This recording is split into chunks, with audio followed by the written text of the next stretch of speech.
Hello everyone, कैसे आप सब लोग। आई होप कि आप सभी बहुत अच्छे होंगे। तो आज की वीडियो में हम लोग यहाँ पे बात करेंगे अपने इंडस्ट्रियल फार्मेसी 2 के यूनिट नंबर 1 के बारे में, जो कि आप लोग के बी फार्मेसी 7 सेमेस्टर का सब्जेक्ट होने वाला है। तो इंडस्ट्रियल फार्मेसी 1 को आप लोगों ने 5th सेमेस्टर में पढ़ा था और उसके बाद डायरेक्टली यहाँ पे 7th सेमेस्टर में आप लोग को इसका सेकेंड पार्ट यहाँ पे देखने को मिलने वाला है। अब देखिए, आज की वीडियो की बात करें तो आज की वीडियो में हम लोग यहाँ पे देखिए इस यूनिट 1 को यहाँ पे कंप्लीट कवर करेंगे, ठीक है। क्योंकि देखिए यहाँ पे इस यूनिट 1 को हम लोग यहाँ पे वन शॉट में कवर कर सकते हैं, तो इसको हम लोग यहाँ पे इस वन शॉट वीडियो में कवर करेंगे। बाकी देखिए यूनिट 1 एंड यूनिट 2 हमारी दोनों कंप्लीट हो चुकी है। इन दोनों के नोट्स हमारे ऐप पर अवेलेबल है, तो वहाँ जाके आप डाउनलोड कर सकते हैं। अब देखिए अभी सिर्फ यूनिट 1 एंड 2 की ही नोट्स अवेलेबल हैं, इंस्ट्रूमेंटल की भी और इंडस्ट्रियल की भी। बाकी जो बची हुई 3 यूनिट्स हैं वो हम कोशिश करेंगे कि इस मंथ के अंदर अवेलेबल हो जाए। बट अभी के लिए यहाँ पे इन दोनों यूनिट की नोट्स अवेलेबल हो चुकी है। लेक्चर भी यूनिट 1 का आज और यूनिट 2 का भी आपको बहुत जल्द देखने को मिल जाएगा।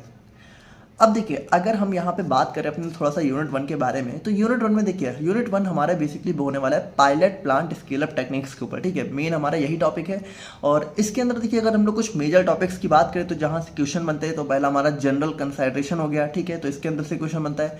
फिर हमारा pilot plant scale up consideration for solid से क्वेश्चन देखने को मिलता है और हमारा SUPSC गाइडलाइन से हमारा बहुत इंपॉर्टेंट क्वेश्चन देखने को मिलता है, ठीक है। उसके बाद लिक्विड और सेमी सॉलिड वगैरह भी हैं। तो ये हमारा आज का टॉपिक हो जाता है और आप लोग कॉपी और पेन लेके बैठ जाइए और हम लोग अपना आज का वीडियो स्टार्ट करते हैं। तो देखिए अगर हम लोग यहाँ पे बात करें अपने pilot plant scale up techniques के बारे में, ठीक है, जो कि आप लोग का मेन टॉपिक ही है यूनिट 1 का। तो देखिए इस टॉपिक को थोड़ा ध्यान समझिएगा, इन वर्ड्स को ही हम लोग थोड़ा ध्यान समझें तो सारी चीज़ों को आप लोग समझ जाओगे। देखिए सबसे पहली बात, ये वर्ड लिखा तो एक में है, ठीक है, पायलट प्लांट, और हमारा स्केल अप भी साथ में लिखा हुआ है, लेकिन एक्चुअल में स्केल अप अलग चीज़ है और पायलट प्लांट यहाँ पे अलग चीज़ है। तो अब देखिए थोड़ा सा ध्यान से समझिएगा कि पायलट प्लांट क्या है और हमारा स्केल अप क्या है। तो देखिए अगर हम लोग यहाँ पे बात करें तो देखिए जो इंडस्ट्रियल फार्मेसी 1 था आप लोग का बी फार्मेसी 5th सेमेस्टर में, उसमें हम लोगों ने क्या क्या देखा। उसमें हम लोगों ने देखा कि इंडस्ट्री में जो हमारी अलग अलग टाइप की डोजेज फॉर्म है, जैसे कि लिक्विड हो गया, हमारा टैबलेट हो गया, कैप्सूल हो गए, ठीक है, सेमी सॉलिड हो गए, वो सभी बेसिकली इंडस्ट्री में किस तरीके से बनती थी, है ना, कैसे क्या क्या प्रोसेस होता था, कौन कौन से इक्विपमेंट्स वगैरह यूज होते थे, वही सारी चीज़ें हम लोगों ने यूनिट 1 इंडस्ट्रियल फार्मेसी 1 में देखी थी अपने 5th सेम में। आई होप कि आप लोग को थोड़ा बहुत याद होगा। तो देखिए हम लोगों ने वहाँ पे क्या देखा था, डायरेक्टली हम लोग यहाँ पे देख रहे थे कि जो हमारी टैबलेट थी, ठीक है, और जो भी हमारी यहाँ पे कैप्सूल या फिर जो भी लिक्विड सॉलिड सेमी सॉलिड जो भी था, ठीक है, जितनी भी टाइप की डोजेज फॉर्म थी, वो बेसिकली यहाँ पे इंडस्ट्री में किस तरीके से बन रही थी, हम लोग यहाँ पे हम लोगों ने इन सारी चीज़ों को देखा था। अब देखिए एक चीज़ आप लोग समझिए कि जैसे मान लीजिए कोई भी नई टैबलेट है, कोई नई कैप्सूल है, या फिर कोई ऐसी नई फॉर्मुलेशन है जो कि हमारी मार्केट में मान लीजिए प्रिपेयर होनी है, या फिर मान लीजिए कोई नई ड्रग आई है, ठीक है, कोई ऐसी नई दवा जो है हम लोगों ने मान लीजिए डिस्कवर करी है, ठीक है, किसी ऐसी डिजीज के लिए जो कि अभी तक नहीं अवेलेबल थी, या फिर मान लीजिए ये सारी जो भी अवेलेबल है वो भी जब भी डिस्कवर की गई हैं, या फिर जो भी है, ठीक है, जब हम लोग यहाँ पे इंडस्ट्री में जब भी किसी दवा को प्रिपेयर करते हैं, तो अब एक बात समझिए, क्या इंडस्ट्री में हम लोग डायरेक्टली दवा को प्रिपेयर करना स्टार्ट कर देते होंगे? ऐसा तो नहीं होता होगा। तो देखिए बेसिकली होता क्या है कि जब भी मान लीजिए कोई भी दवा वगैरह प्रिपेयर करनी होती है, तो सबसे पहले हम लोग यहाँ पे लैब, ठीक है, जो हमारी अलग अलग टाइप की लैबोरेटरीज होती हैं, तो सबसे पहले हम लोग लैब में दवा का जो है दवा को चेक करते हैं ना, दवा को अलग अलग तरीके से फॉर्मुलेट करके अलग अलग एक्सिपिएंट्स के साथ मिला के देखते हैं कि किसके साथ कंपैटिबिलिटी है, कैसे दवा हमारी ज़्यादा बेटर रिलीज हो सकती है, किस तरीके की डोजेज फॉर्म में जो हमारी ड्रग है उसको प्रिपेयर करने में ज़्यादा बेटर रिजल्ट देखने को मिलेगा, है ना। तो वो सारी चीज़ें हम लोग यहाँ पे सबसे पहले देखिए लैब में चेक करते हैं। अब देखिए लैब क्या है, लैब हमारा बहुत ही स्मॉल स्केल होता है ना भाई। लैब में जब भी हम लोग कोई दवा बनाते हैं तो हम लोग क्या करते हैं भाई, ज़्यादा से ज़्यादा हम लोगों ने 10-15 टैबलेट्स बनाई, या फिर मान लीजिए थोड़ा बहुत एक बहुत ही 100 ml 200 ml की हम लोगों ने कोई लिक्विड सिरप बनाई, है ना, कोई लिक्विड फॉर्मुलेशन बनाई। तो लैब में हम लोग यहाँ पे बहुत ही स्मॉल स्केल में चीज़ों को चेक करते हैं, है ना। वहीं लैब में ही हम लोग सारी चीज़ों को चेक करते हैं कि किस तरह के डोजेज फॉर्म में हमें दवा बनानी है, कौन कौन से एक्सिपिएंट्स हमें यूज करने हैं, कौन कौन सी चीज़ें यहाँ पे जो है दवा के लिए सुटेबल है, कौन सी नहीं सुटेबल है, कौन सी कितने अमाउंट में यूज करनी है, वो सारी चीज़ें सबसे पहले देखिए हम लोग लैब में चेक करते हैं। ये चीज़ आप लोग सबसे पहले क्लियर रखिए कि कोई भी दवा हम लोग को जब बनानी है नहीं, तो सबसे पहले हम लोग उसको लैब में बनाते हैं, ठीक है। जब लैब में हमारी दवा बिल्कुल रेडी हो जाती है, उसको हम लोग यहाँ पे चेक कर लेते हैं कि हाँ ये अपना बहुत अच्छा इफेक्ट दे रही है।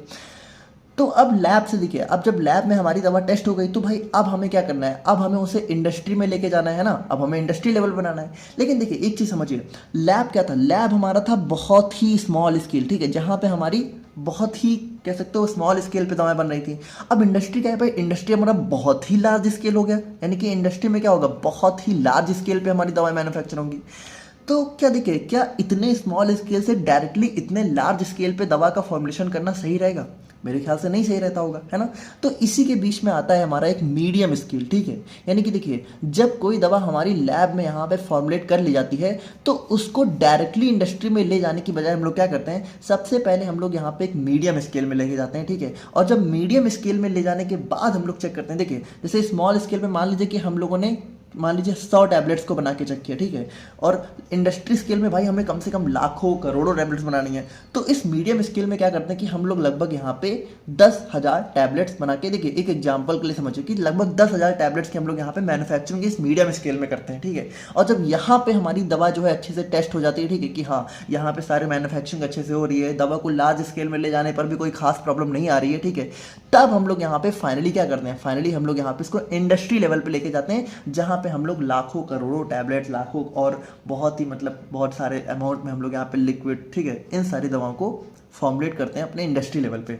तो बेसिकली देखिए, अगर हम लोग यहाँ पे पायलट प्लांट की अब बात करें तो पायलट प्लांट का सिंपल सा मतलब हमारा यही इसी मीडियम स्केल से होता है। यानी कि पायलट प्लांट में हम लोग क्या करते हैं कि जब भी कोई दवा हम लोग यहाँ पे लैब में प्रिपेयर करते हैं तो उसको इंडस्ट्री में डायरेक्टली ले जाने से पहले एक जो मीडियम स्केल में हम लोग दवा को जो है बनाना शुरू करते हैं, तो वो हमारा होता है पायलट प्लांट, ठीक है। यानी इसमें हम लोग दवा को बेसिकली एक मीडियम स्केल में टेस्ट करते हैं कि वहाँ पे हमारी दवा सूटेबली फॉर्म हो रही है कि नहीं हो रही है। जब यहाँ पे हमारी सारी चीज़ें टेस्ट हो जाती हैं तब हम लोग फाइनली यहाँ पे इंडस्ट्री में अपनी दवा को प्रिपेयर करना स्टार्ट करते थे। तो अब देखिए, पायलट प्लांट का मतलब यहाँ पे इस मीडियम स्केल से होगा। और स्केल अप का मतलब ये है कि हमारा क्या है, स्केल अप का मतलब स्केल करना, किसी चीज़ को और बड़ा करना। तो देखिए, इस स्केल अप का मतलब हमारा बेसिकली इंडस्ट्री से आ जाता है। यानी कि देखिए, pilot plant scale up technique का मतलब यहाँ पे यही हो जाता है कि जब भी हम लोग किसी दवा को स्केल अप करते हैं तो उससे पहले हम लोग यहाँ पे उसको पायलट प्लांट लेवल पे बनाते हैं, और पायलट प्लांट लेवल पे बनाने पे जब हमारी दवा सक्सेसफुल हो जाती है तब हम लोग यहाँ पे उसका स्केल अप करते हैं। और यही हमारा टॉपिक का इंट्रोडक्शन हो जाता है। देखिए, आई नो इंट्रोडक्शन में काफ़ी टाइम लग गया, बट देखिए ये बहुत ज़रूरी था, इसको आप लोग समझ गए तो बाकी इस टॉपिक में और ज़्यादा कुछ है नहीं, अब आप लोग बहुत इजीली समझ जाओगे।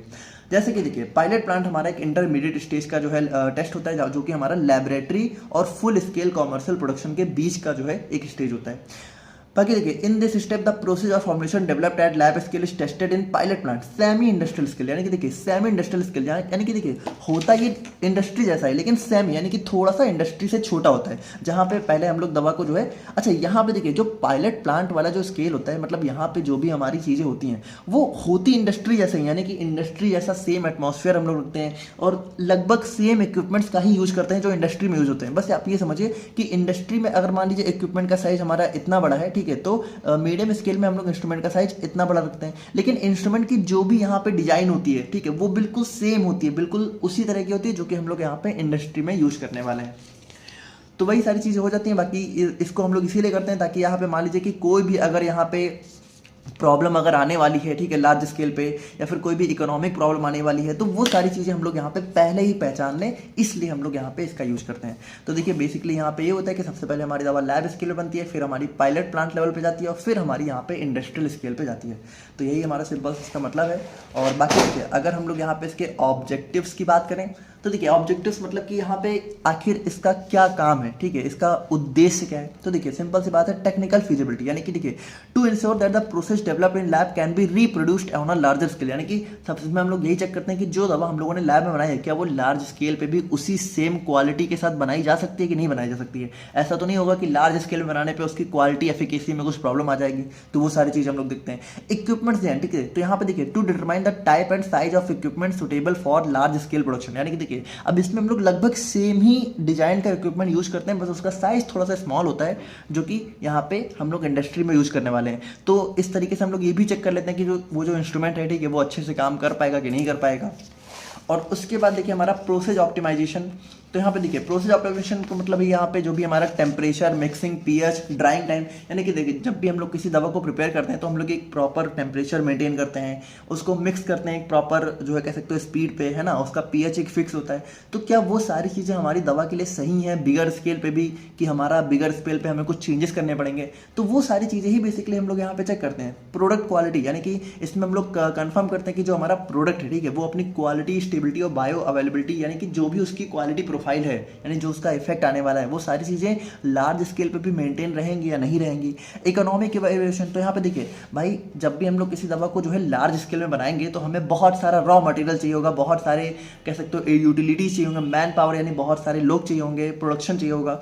तो वो सारी चीज़ों में कितना कॉस्ट लगने वाला है उसका भी एक मोटा मोटा आइडिया हमें पायलट प्लांट से लग जाता है। और रेगुलेटरी कंप्लायंस की बात करें तो यहाँ पे देखिए, जब पायलट प्लांट लेवल पे हम लोग दवाओं को बनाते हैं, ठीक है, तो वहाँ से हमें एक डाटा भी मिलता है। तो उस डाटा को यूज करके हम लोग यहाँ पे कह सकते हो, देखिए जब भी हम लोग किसी दवा को इंडस्ट्री में बनाने वाले होते हैं तो हमें एक रेगुलेटरी अप्रूवल चाहिए होता है। हमारी बहुत सारी इंडिया में रेगुलेटरी बॉडी है जो कि हमें अप्रूवल देती हैं, तो उसके लिए भी हमारा एक डाटा हमारे पास हो जाता है जो कि हमें आगे हेल्प करता है, ठीक है।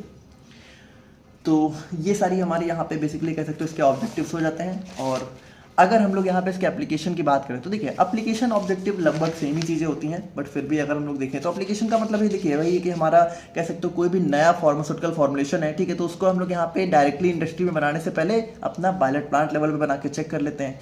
उसके बाद वैलिडेशन, यानी कि देखिए जो भी मैन्युफैक्चरिंग प्रोसेस हम लोग यहाँ पे यूज करने वाले हैं तो वो हमारी सही है कि नहीं है, तो उसका वैलिडेशन भी मिल जाता है ना, उसका प्रूफ मिल जाता है। उसके बाद हमारा कह सकते हो स्टेबिलिटी एंड पैकेजिंग रिक्वायरमेंट्स, यानी कि कह सकते हो जो हमारी दवा बनने वाली है उसको किस तरीके से स्टेबल रखना है, कैसे उसको कौन कौन से पैकेजिंग, कैसे किस तरीके से हमें उसकी पैकेजिंग करनी होगी, उसको हमें ग्लास कंटेनर में रखना है कि प्लास्टिक कंटेनर में रखना है, तो वो सारी चीज़ें भी हम लोग यहाँ पे पायलट प्लांट लेवल पे चेक कर लेते हैं। उसके बाद ट्रेनिंग प्लांट ऑपरेटर्स और सेमी इंडस्ट्रियल स्केल इक्विपमेंट्स, ठीक है, तो यहाँ पे देखिए जो भी हमारे प्लांट ऑपरेटर्स होते हैं, यानी कि जो भी कह सकते हो हमारा दवाएं बनाने वाले हैं, तो उनको कह सकते हो जो हमारे इक्विपमेंट्स हैं उनकी नॉलेज हो जाती है ना सेमी इंडस्ट्रियल लेवल पे, क्योंकि देखिए इक्विपमेंट्स लगभग सेम ही रहते हैं, बस थोड़ा साइज में स्मॉल रहते हैं, तो अगर उनको वो यूज करना जान जाते हैं तो आगे चल के इंडस्ट्री लेवल वाले इक्विपमेंट्स को भी वो अच्छे से यूज कर सकते हैं। उसके बाद देखिए जनरेटिंग रेगुलेटरी सबमिशन डाटा, तो यहाँ पे वही चीज़ है कि हमारा जब भी हम लोग यहाँ पे पायलट प्लांट लेवल पे जो अपनी मैन्युफैक्चरिंग वगैरह करते हैं दवाओं की, तो हमें एक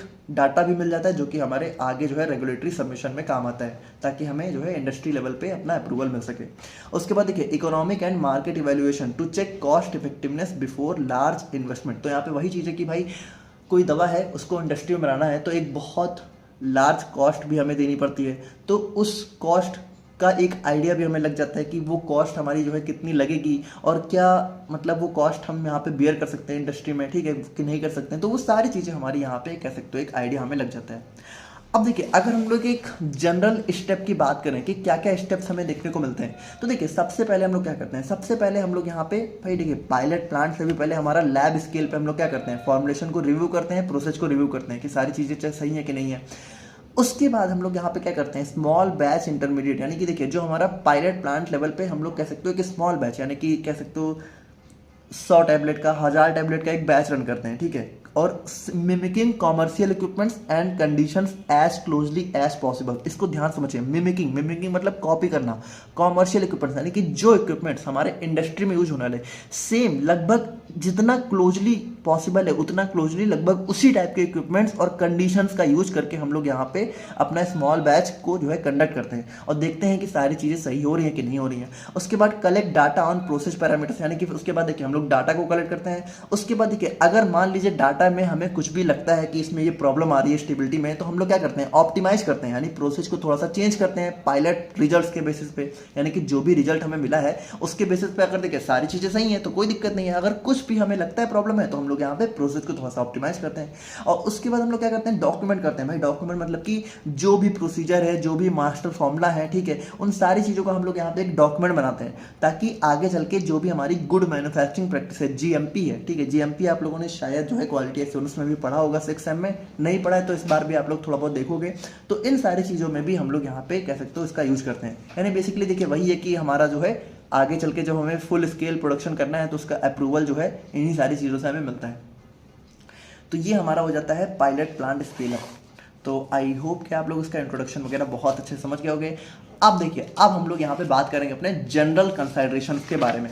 अब देखिए एक चीज़ समझिए, जनरल कंसाइडरेशन का मतलब क्या है। जनरल कंसाइडरेशन का मतलब है कि पायलट प्लांट स्केल अप, यानी कि देखिए पायलट प्लांट के लेवल पे जब हम लोग यहाँ पे अपनी दवा को बनाने वाले हैं सेमी इंडस्ट्रियल स्केल पे, तो हमें कौन कौन सी चीज़ें कह सकते हो कंसाइडर करनी होती हैं, कौन कौन सी चीज़ें हमें ध्यान रखनी होती हैं, तो उन सारी चीज़ों को हम लोग यहाँ पे देखने वाले हैं। तो देखिए अब pilot plant act as a middle step between laboratory experiments and full scale industrial production, यानी कि देखिए भाई सिंपल सी बात है, ये बीच का स्टेप होता है। बाकी देखिए ये हमारा हेल्प करता है टेस्ट करने में, ऑप्टिमाइज करने में जो भी मैन्युफैक्चरिंग प्रोसेस होती हैं on a smaller but realistic scale. यानी कि देखिए भाई लैब में जो हम लोग करते हैं ना वो हमारा स्मॉल होता है लेकिन रियलिस्टिक नहीं होता। जैसे एक बात बताइए कि इंडस्ट्री में हम लोग जैसे टैबलेट बनाते हैं तो हम लोगों ने क्या देखा था कि रोटेटरी प्रेस हमारी मशीन होती है टैबलेट को कंप्रेस करने वाली। क्या आपको लगता है कि वही मशीन हमारी लैब में भी होती है? लैब में नहीं होती होगी, क्योंकि लैब में हम लोग टैबलेट को कैसे बनाते होंगे भाई, बहुत ही स्मॉल स्मॉल और अलग टाइप के इक्विपमेंट्स होते होंगे। लेकिन जो पायलट प्लांट होता है ना वहाँ पे लगभग हम लोग उसी जैसी दिखने वाली मशीन का यूज करते हैं, बस थोड़ी सी स्मॉल स्केल पे। तो लगभग एक रियलिस्टिक स्केल हमें मिल जाता है पायलट प्लांट में, ठीक है, ताकि हम लोग यहाँ पे लार्ज स्केल में कैसे दवाएं बनाएंगे तो उसका एक रियलिस्टिक आइडिया हमें मिल जाता है।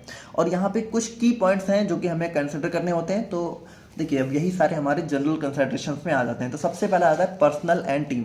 तो देखिए पर्सनल का मतलब होता है हमारा जो भी एम्प्लॉयज होते हैं, ठीक है, जो भी यहाँ पे वर्कर्स होते हैं जो कि हमारे इंडस्ट्रियल स्केल में और पायलट प्लांट लेवल पे काम कर रहे होते हैं। तो यहाँ पे देखिए the pilot plant should have a dedicated team consisting of development scientist, formulators and support staff. तो यहाँ पे देखिए भाई जो भी हमारी टीम है उसके अंदर क्या क्या होनी चाहिए भाई, हमारा साइंटिस्ट होना चाहिए, ठीक है, जो कि हमारा दवाओं को कह सकते हो जो भी हमारा डेवलपमेंट फार्मूला वगैरह है, ठीक है, सारी चीज़ें वही बताएगा। उसके बाद फॉर्मुलेटर्स यानी कि जो हमारा कह सकते हो दवा को फॉर्मुलेट करने वाले हैं। उसके बाद सपोर्ट स्टाफ, ठीक है, तो जो भी हमारे सपोर्टिंग स्टाफ होंगे, ठीक है, जो कि हमारा चीज़ों को मैनेज करेंगे। तो वो सारी चीज़ें हमारी होनी चाहिए, है ना, टीम में हमारी। उसके बाद देखिए staff should have a strong theoretical knowledge of pharmaceutical science and practical experience in manufacturing to operate process effectively. तो यहाँ पे देखिए जो भी स्टाफ हम लोग यहाँ पे यूज करने वाले हैं भाई उनका यहाँ पे एक प्रैक्टिकल एक्सपीरियंस होना चाहिए। यानी कि देखिए उन्होंने भी क्या किया हो, उन्होंने किसी इंडस्ट्री में काम किया हो ताकि वो अच्छे से प्रोसेस को कह सकते हो ऑपरेट कर सकें, है ना, इफेक्टिवली। और उसके बाद देखिए उनको जो है केमिस्ट्री, इंजीनियरिंग और मैन्युफैक्चरिंग चैलेंजेस की नॉलेज होनी चाहिए और एक गुड कम्युनिकेशन स्किल होनी चाहिए ताकि जो भी उनके कह सकते हो जो भी सीनियर्स होते हैं उनके साथ यहाँ पे एक गुड रिलेशनशिप, एक हेल्थी रिलेशनशिप मेंटेन हो सके। और उनको सारी चीज़ों की आइडिया होनी चाहिए, है ना, उनको इक्विपमेंट्स की आइडिया होनी चाहिए, उनको दवाओं के अंदर यूज होने वाले चीज़ों की भी आइडिया होनी चाहिए, उनको इंग्रेडिएंट्स की भी नॉलेज होनी चाहिए, उनको यहाँ पे मैन्युफैक्चरिंग स्टेप्स की भी नॉलेज होनी चाहिए। तो उनको सारी चीज़ों की नॉलेज यहाँ पे होनी चाहिए जो भी हमारा टीम यहाँ पे यूज होने वाली है। उसके बाद हमारा नेक्स्ट आ जाता है स्पेस एंड लेआउट। तो यहाँ पे देखिए भाई जो भी हमारा पायलट प्लांट यानी सेमी इंडस्ट्रियल स्केल पे हम लोग दवाओं को बनाने वाले हैं तो भाई वहाँ पे देखिए अब जैसे इंडस्ट्री जितना स्पेस नहीं बट वहाँ पे भी हमें कुछ चीज़ों के लिए प्रॉपर स्पेस होना चाहिए। जैसे सबसे पहले स्पेस हमें चाहिए एडमिनिस्ट्रेटिव वर्क के लिए, यानी कि जो भी ऑफिस वर्क है, ठीक है, जो भी फाइनेंशियल रिकॉर्ड वगैरह डेटा वगैरह है तो उसके लिए हमारा एक प्रॉपर एक अलग स्पेस होना चाहिए। उसके बाद फिजिकल एंड एनालिटिकल टेस्टिंग। तो यहाँ पे देखिए जो भी सेमी इंडस्ट्रियल स्केल पे हम लोग टेस्टिंग वगैरह करने वाले हैं तो वहाँ उसके लिए भी हमारे पास एक प्रॉपर स्पेस होना चाहिए। उसके बाद इक्विपमेंट सेटअप एंड ऑपरेशन, यानी कि देखिए जो भी इक्विपमेंट्स को हम लोग यहाँ पे लगाने वाले हैं, ठीक है, जहाँ पे भी हमारी दवाएं बेसिकली बनने वाली हैं तो उसके लिए एक अलग स्पेस होना चाहिए। और रॉ मटेरियल स्टोरेज, यानी कि जो रॉ मटेरियल हम लोग दवा को बनाने के लिए यूज करने वाले हैं, स्टार्टिंग मटेरियल, उसको स्टोर करने के लिए भी हमारे पास एक स्पेस होना चाहिए। अब देखिए प्रॉपर लेआउट जब हमारे पास होता है सारी चीज़ों का तो वहाँ पे हमारा एक स्मूथ वर्कफ्लो होता है और सेफ्टी भी इंश्योर रहती है। अब फॉर्मूला एंड प्रोसेस रिव्यू की बात करते हैं। यहाँ पे देखिए भाई जो भी यहाँ पे हम लोग यहाँ पे इंग्रेडिएंट और स्टेप यूज करने वाले हैं अपनी दवा को बनाने में, ठीक है, तो उसको यहाँ पे उसका एक बहुत इंपॉर्टेंट रोल होता है, ठीक है। तो यहाँ पे देखिए use approved and quality controlled raw materials that are cost effective. तो यहाँ पे देखिए भाई हमें जो है बहुत ही अच्छे रॉ मटेरियल्स का यूज करना है जो कि हमारा क्वालिटी कंट्रोल्ड हो, अप्रूव्ड हो, है ना, ऐसा नहीं हो कि कोई अनअप्रूव्ड रॉ मटेरियल हम लोगों ने यूज कर लिया। उसके बाद देखिए discuss whether the laboratory formula and process are suitable for large scale. और हमें ये भी चेक करना है कि जो भी फार्मूला और प्रोसेस हम लोग यहाँ पे यूज करने वाले वही सेम चीज़ें हम लोग देखिए हमें बिल्कुल सेम स्टेप्स यहाँ पे जो है रिपीट करने हैं जो कि हम लोग यहाँ पे इंडस्ट्री में यूज करने वाले हैं, ठीक है। तो हमें बिल्कुल सेम ही कंडीशन रखनी है, बस थोड़े स्मॉल स्केल पे इंडस्ट्री से, है ना। तो ये हमारा हो जाता है। उसके बाद इक्विपमेंट सिलेक्शन। तो यहाँ पे देखिए choose equipment that is similar in design to commercial machines but sized appropriately for pilot scale. यानी कि देखिए अब हमारा यहाँ पे जो इक्विपमेंट्स हैं उनकी डिजाइन यहाँ पे सिमिलर ही होगी जो कि इंडस्ट्री स्केल पे, लेकिन उनका जो साइज है वो हमारा पायलट स्केल के लिए होगा। यानी कि साइज हमारा थोड़ा छोटा होगा बट डिजाइन हमारी बिल्कुल सेम होने वाली है। Equipment should be simple, reliable and efficient, ठीक है। उसके बाद यहाँ पे देखिए this help to identify potential problem during the scale up before investing in industrial machines. तो यहाँ पे वही चीज़ है कि हमारी जब सारी मशीनें सेम रहती है तो हम लोग जो भी प्रॉब्लम्स अगर आने वाली है तो उनको पहले से ही आइडेंटिफाई कर लेते हैं। उसके बाद नेक्स्ट हमारा आता है production rates and process control. तो यहाँ पे देखिए भाई decide production capacity based on current and future market need. तो यहाँ पे देखिए भाई हमें कितना प्रोडक्शन करना है दवा का, उसको भी हम लोग यहाँ पे डिसाइड करते हैं। तो भाई देखिए जितना मार्केट में नीड होगी उसी हिसाब से हम लोग प्रोडक्शन करेंगे। उसके बाद देखिए monitor and control critical process parameters such as mixing, time, speed, temperature, filtration. तो यहाँ पे देखिए भाई जो भी हम लोग यहाँ पे मेथड्स यूज करने वाले हैं, जैसे मिक्सिंग करेंगे दवा की तो स्पीड कितनी रखनी है, टेम्परेचर कितना रखना है, फिल्ट्रेशन मेथड्स कौन कौन से यूज करने वाले हैं, तो उन सभी चीज़ों को हमें मॉनिटर करना है बहुत अच्छे से। यानी उनको हमें बहुत अच्छे से ध्यान रखना है कि जो भी एक कह सकते हो रिलायबल हो, ठीक है, और जो भी यहाँ पे एक अप्रूव्ड हो, उन्हीं सारी चीज़ों का हमें यहाँ पे यूज करना है। Ensure that all parameters work consistently at the pilot scale. और हमें यहाँ पे ये भी इंश्योर करना है कि जो भी पैरामीटर है वो यहाँ पे पायलट स्केल पे कंसिस्टेंटली वर्क करें। फिर हमारा नेक्स्ट आ जाता है प्रोडक्ट क्वालिटी एंड स्टेबिलिटी। तो यहाँ पे देखिए भाई हम लोग यहाँ पे क्या करते हैं, test pilot batches for uniformity, consistency and stability. यानी कि देखिए जो भी हमारी दवा है, ठीक है, तो उसके लिए हम लोग यहाँ पे क्या क्या चेक करते हैं कि वो हमारी यूनिफॉर्म है कि नहीं है। यूनिफॉर्म का मतलब है जैसे मान लीजिए हम लोगों ने 10 टैबलेट बनाई, तो 10 टैबलेट में सेम एपीआई है कि नहीं है। और उसके बाद कंसिस्टेंसी, यानी कि वो प्रॉपर कंसिस्टेंसी से बन पा रही कि नहीं बन पा रही है, और वो स्टेबल है ओवर द टाइम, है ना, उनकी स्टेबिलिटी टेस्टिंग। तो वो सारी चीज़ें भी हम लोग यहाँ पे चेक करते हैं। The product should meet quality standards for appearance, potency and safety. और यहाँ पे देखिए जो भी हमारा प्रोडक्ट है, ठीक है, उसकी अपीयरेंस, पोटेंसी और सेफ्टी के लिए जो भी एक स्टैंडर्ड है, स्टैंडर्ड मतलब हमारा एक पहले से ही एक सेट होता है कि हाँ इतना जो है इसकी पोटेंसी होनी चाहिए, इतनी इसकी सेफ्टी होनी चाहिए, उसके साथ हम लोग मैच करके चेक करते हैं। तो वो सारी चीज़ें होनी चाहिए। और उसके बाद देखिए packaging at this stage should protect the product and maintain its quality. तो यहाँ पे देखिए जो भी हमारी पैकेजिंग है वो हमारे प्रोडक्ट को प्रोटेक्ट करे, उसकी क्वालिटी को मेंटेन रखे। तो वो सारी चीज़ें हमारी यहाँ पे हो जाती हैं। फिर नेक्स्ट हमारा आता है गुड मैन्युफैक्चरिंग प्रैक्टिसेस। तो यहाँ पे देखिए भाई हमें यहाँ पे देखिए गुड मैन्युफैक्चरिंग प्रैक्टिसेस अगर आप लोगों ने पढ़ा हो तो यहाँ पे ये हमारी एक गाइडलाइन होती है ना, जो कि हमारे मैन्युफैक्चरिंग से रिलेटेड होती है। यानी कि जब भी हम लोग किसी दवा को मैन्युफैक्चर करते हैं तो उसके रिलेटेड हमारी कुछ गाइडलाइंस होती हैं, तो उनको हमें फॉलो करना होता है। तो वो सारी चीज़ें हमें बहुत ही स्ट्रिक्टली फॉलो करनी है इस पायलट प्लांट लेवल पे भी, है ना, क्योंकि इंडस्ट्री लेवल पे तो हमें फॉलो करनी ही है, लेकिन यहाँ पे भी हमें फॉलो करनी है ताकि बिल्कुल सेम चीज़ें हमारी यहाँ पे इंडस्ट्री में रिपीट हो सकें। Ensuring GMP at pilot scale prepares for compliance at large scale. ठीक है, तो यहाँ पे देखिए जब भी हम लोग यहाँ पे पायलट स्केल पे जीएमपी को फॉलो करते हैं तो वो हमारा जो है कह सकते हो लार्ज स्केल पे भी हमारे लिए थोड़ा सा चीज़ों को ईजी कर देता है।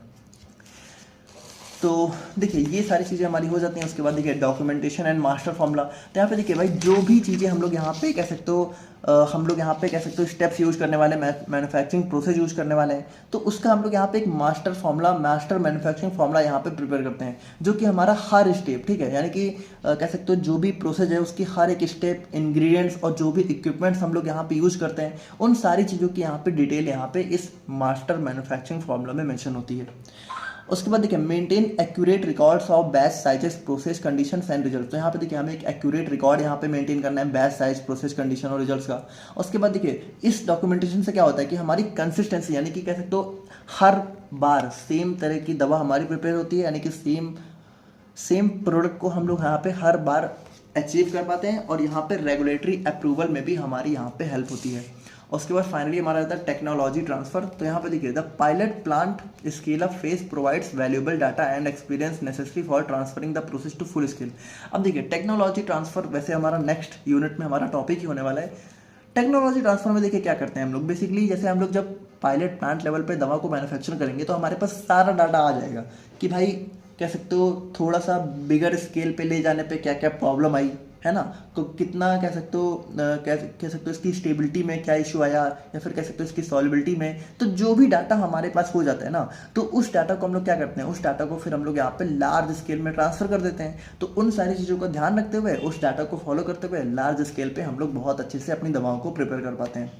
Clear communication and reporting among R&D, quality assurance, production and regulatory teams help make this transfer smooth. तो यहाँ पे देखिए भाई जब भी हम लोग यहाँ पे ट्रांसफर कर रहे हैं तो हमारा क्लियर कम्युनिकेशन होना चाहिए, और जब भी कोई प्रॉब्लम हो तो उसको जो R&D यानी रिसर्च एंड डेवलपमेंट की टीम है, क्वालिटी एश्योरेंस की टीम है, प्रोडक्शन की टीम है, रेगुलेटरी टीम है, उन सभी को हमें यहाँ पे रिपोर्ट करते रहना है टाइम टू टाइम। ठीक है, जब भी हम लोग यहाँ पे कुछ भी प्रॉब्लम हमें अगर देखने को मिलती है, तो इन सारी चीज़ों की वजह से क्या होता है, एक बहुत ही स्मूथ ट्रांसफर हमें देखने को मिलता है।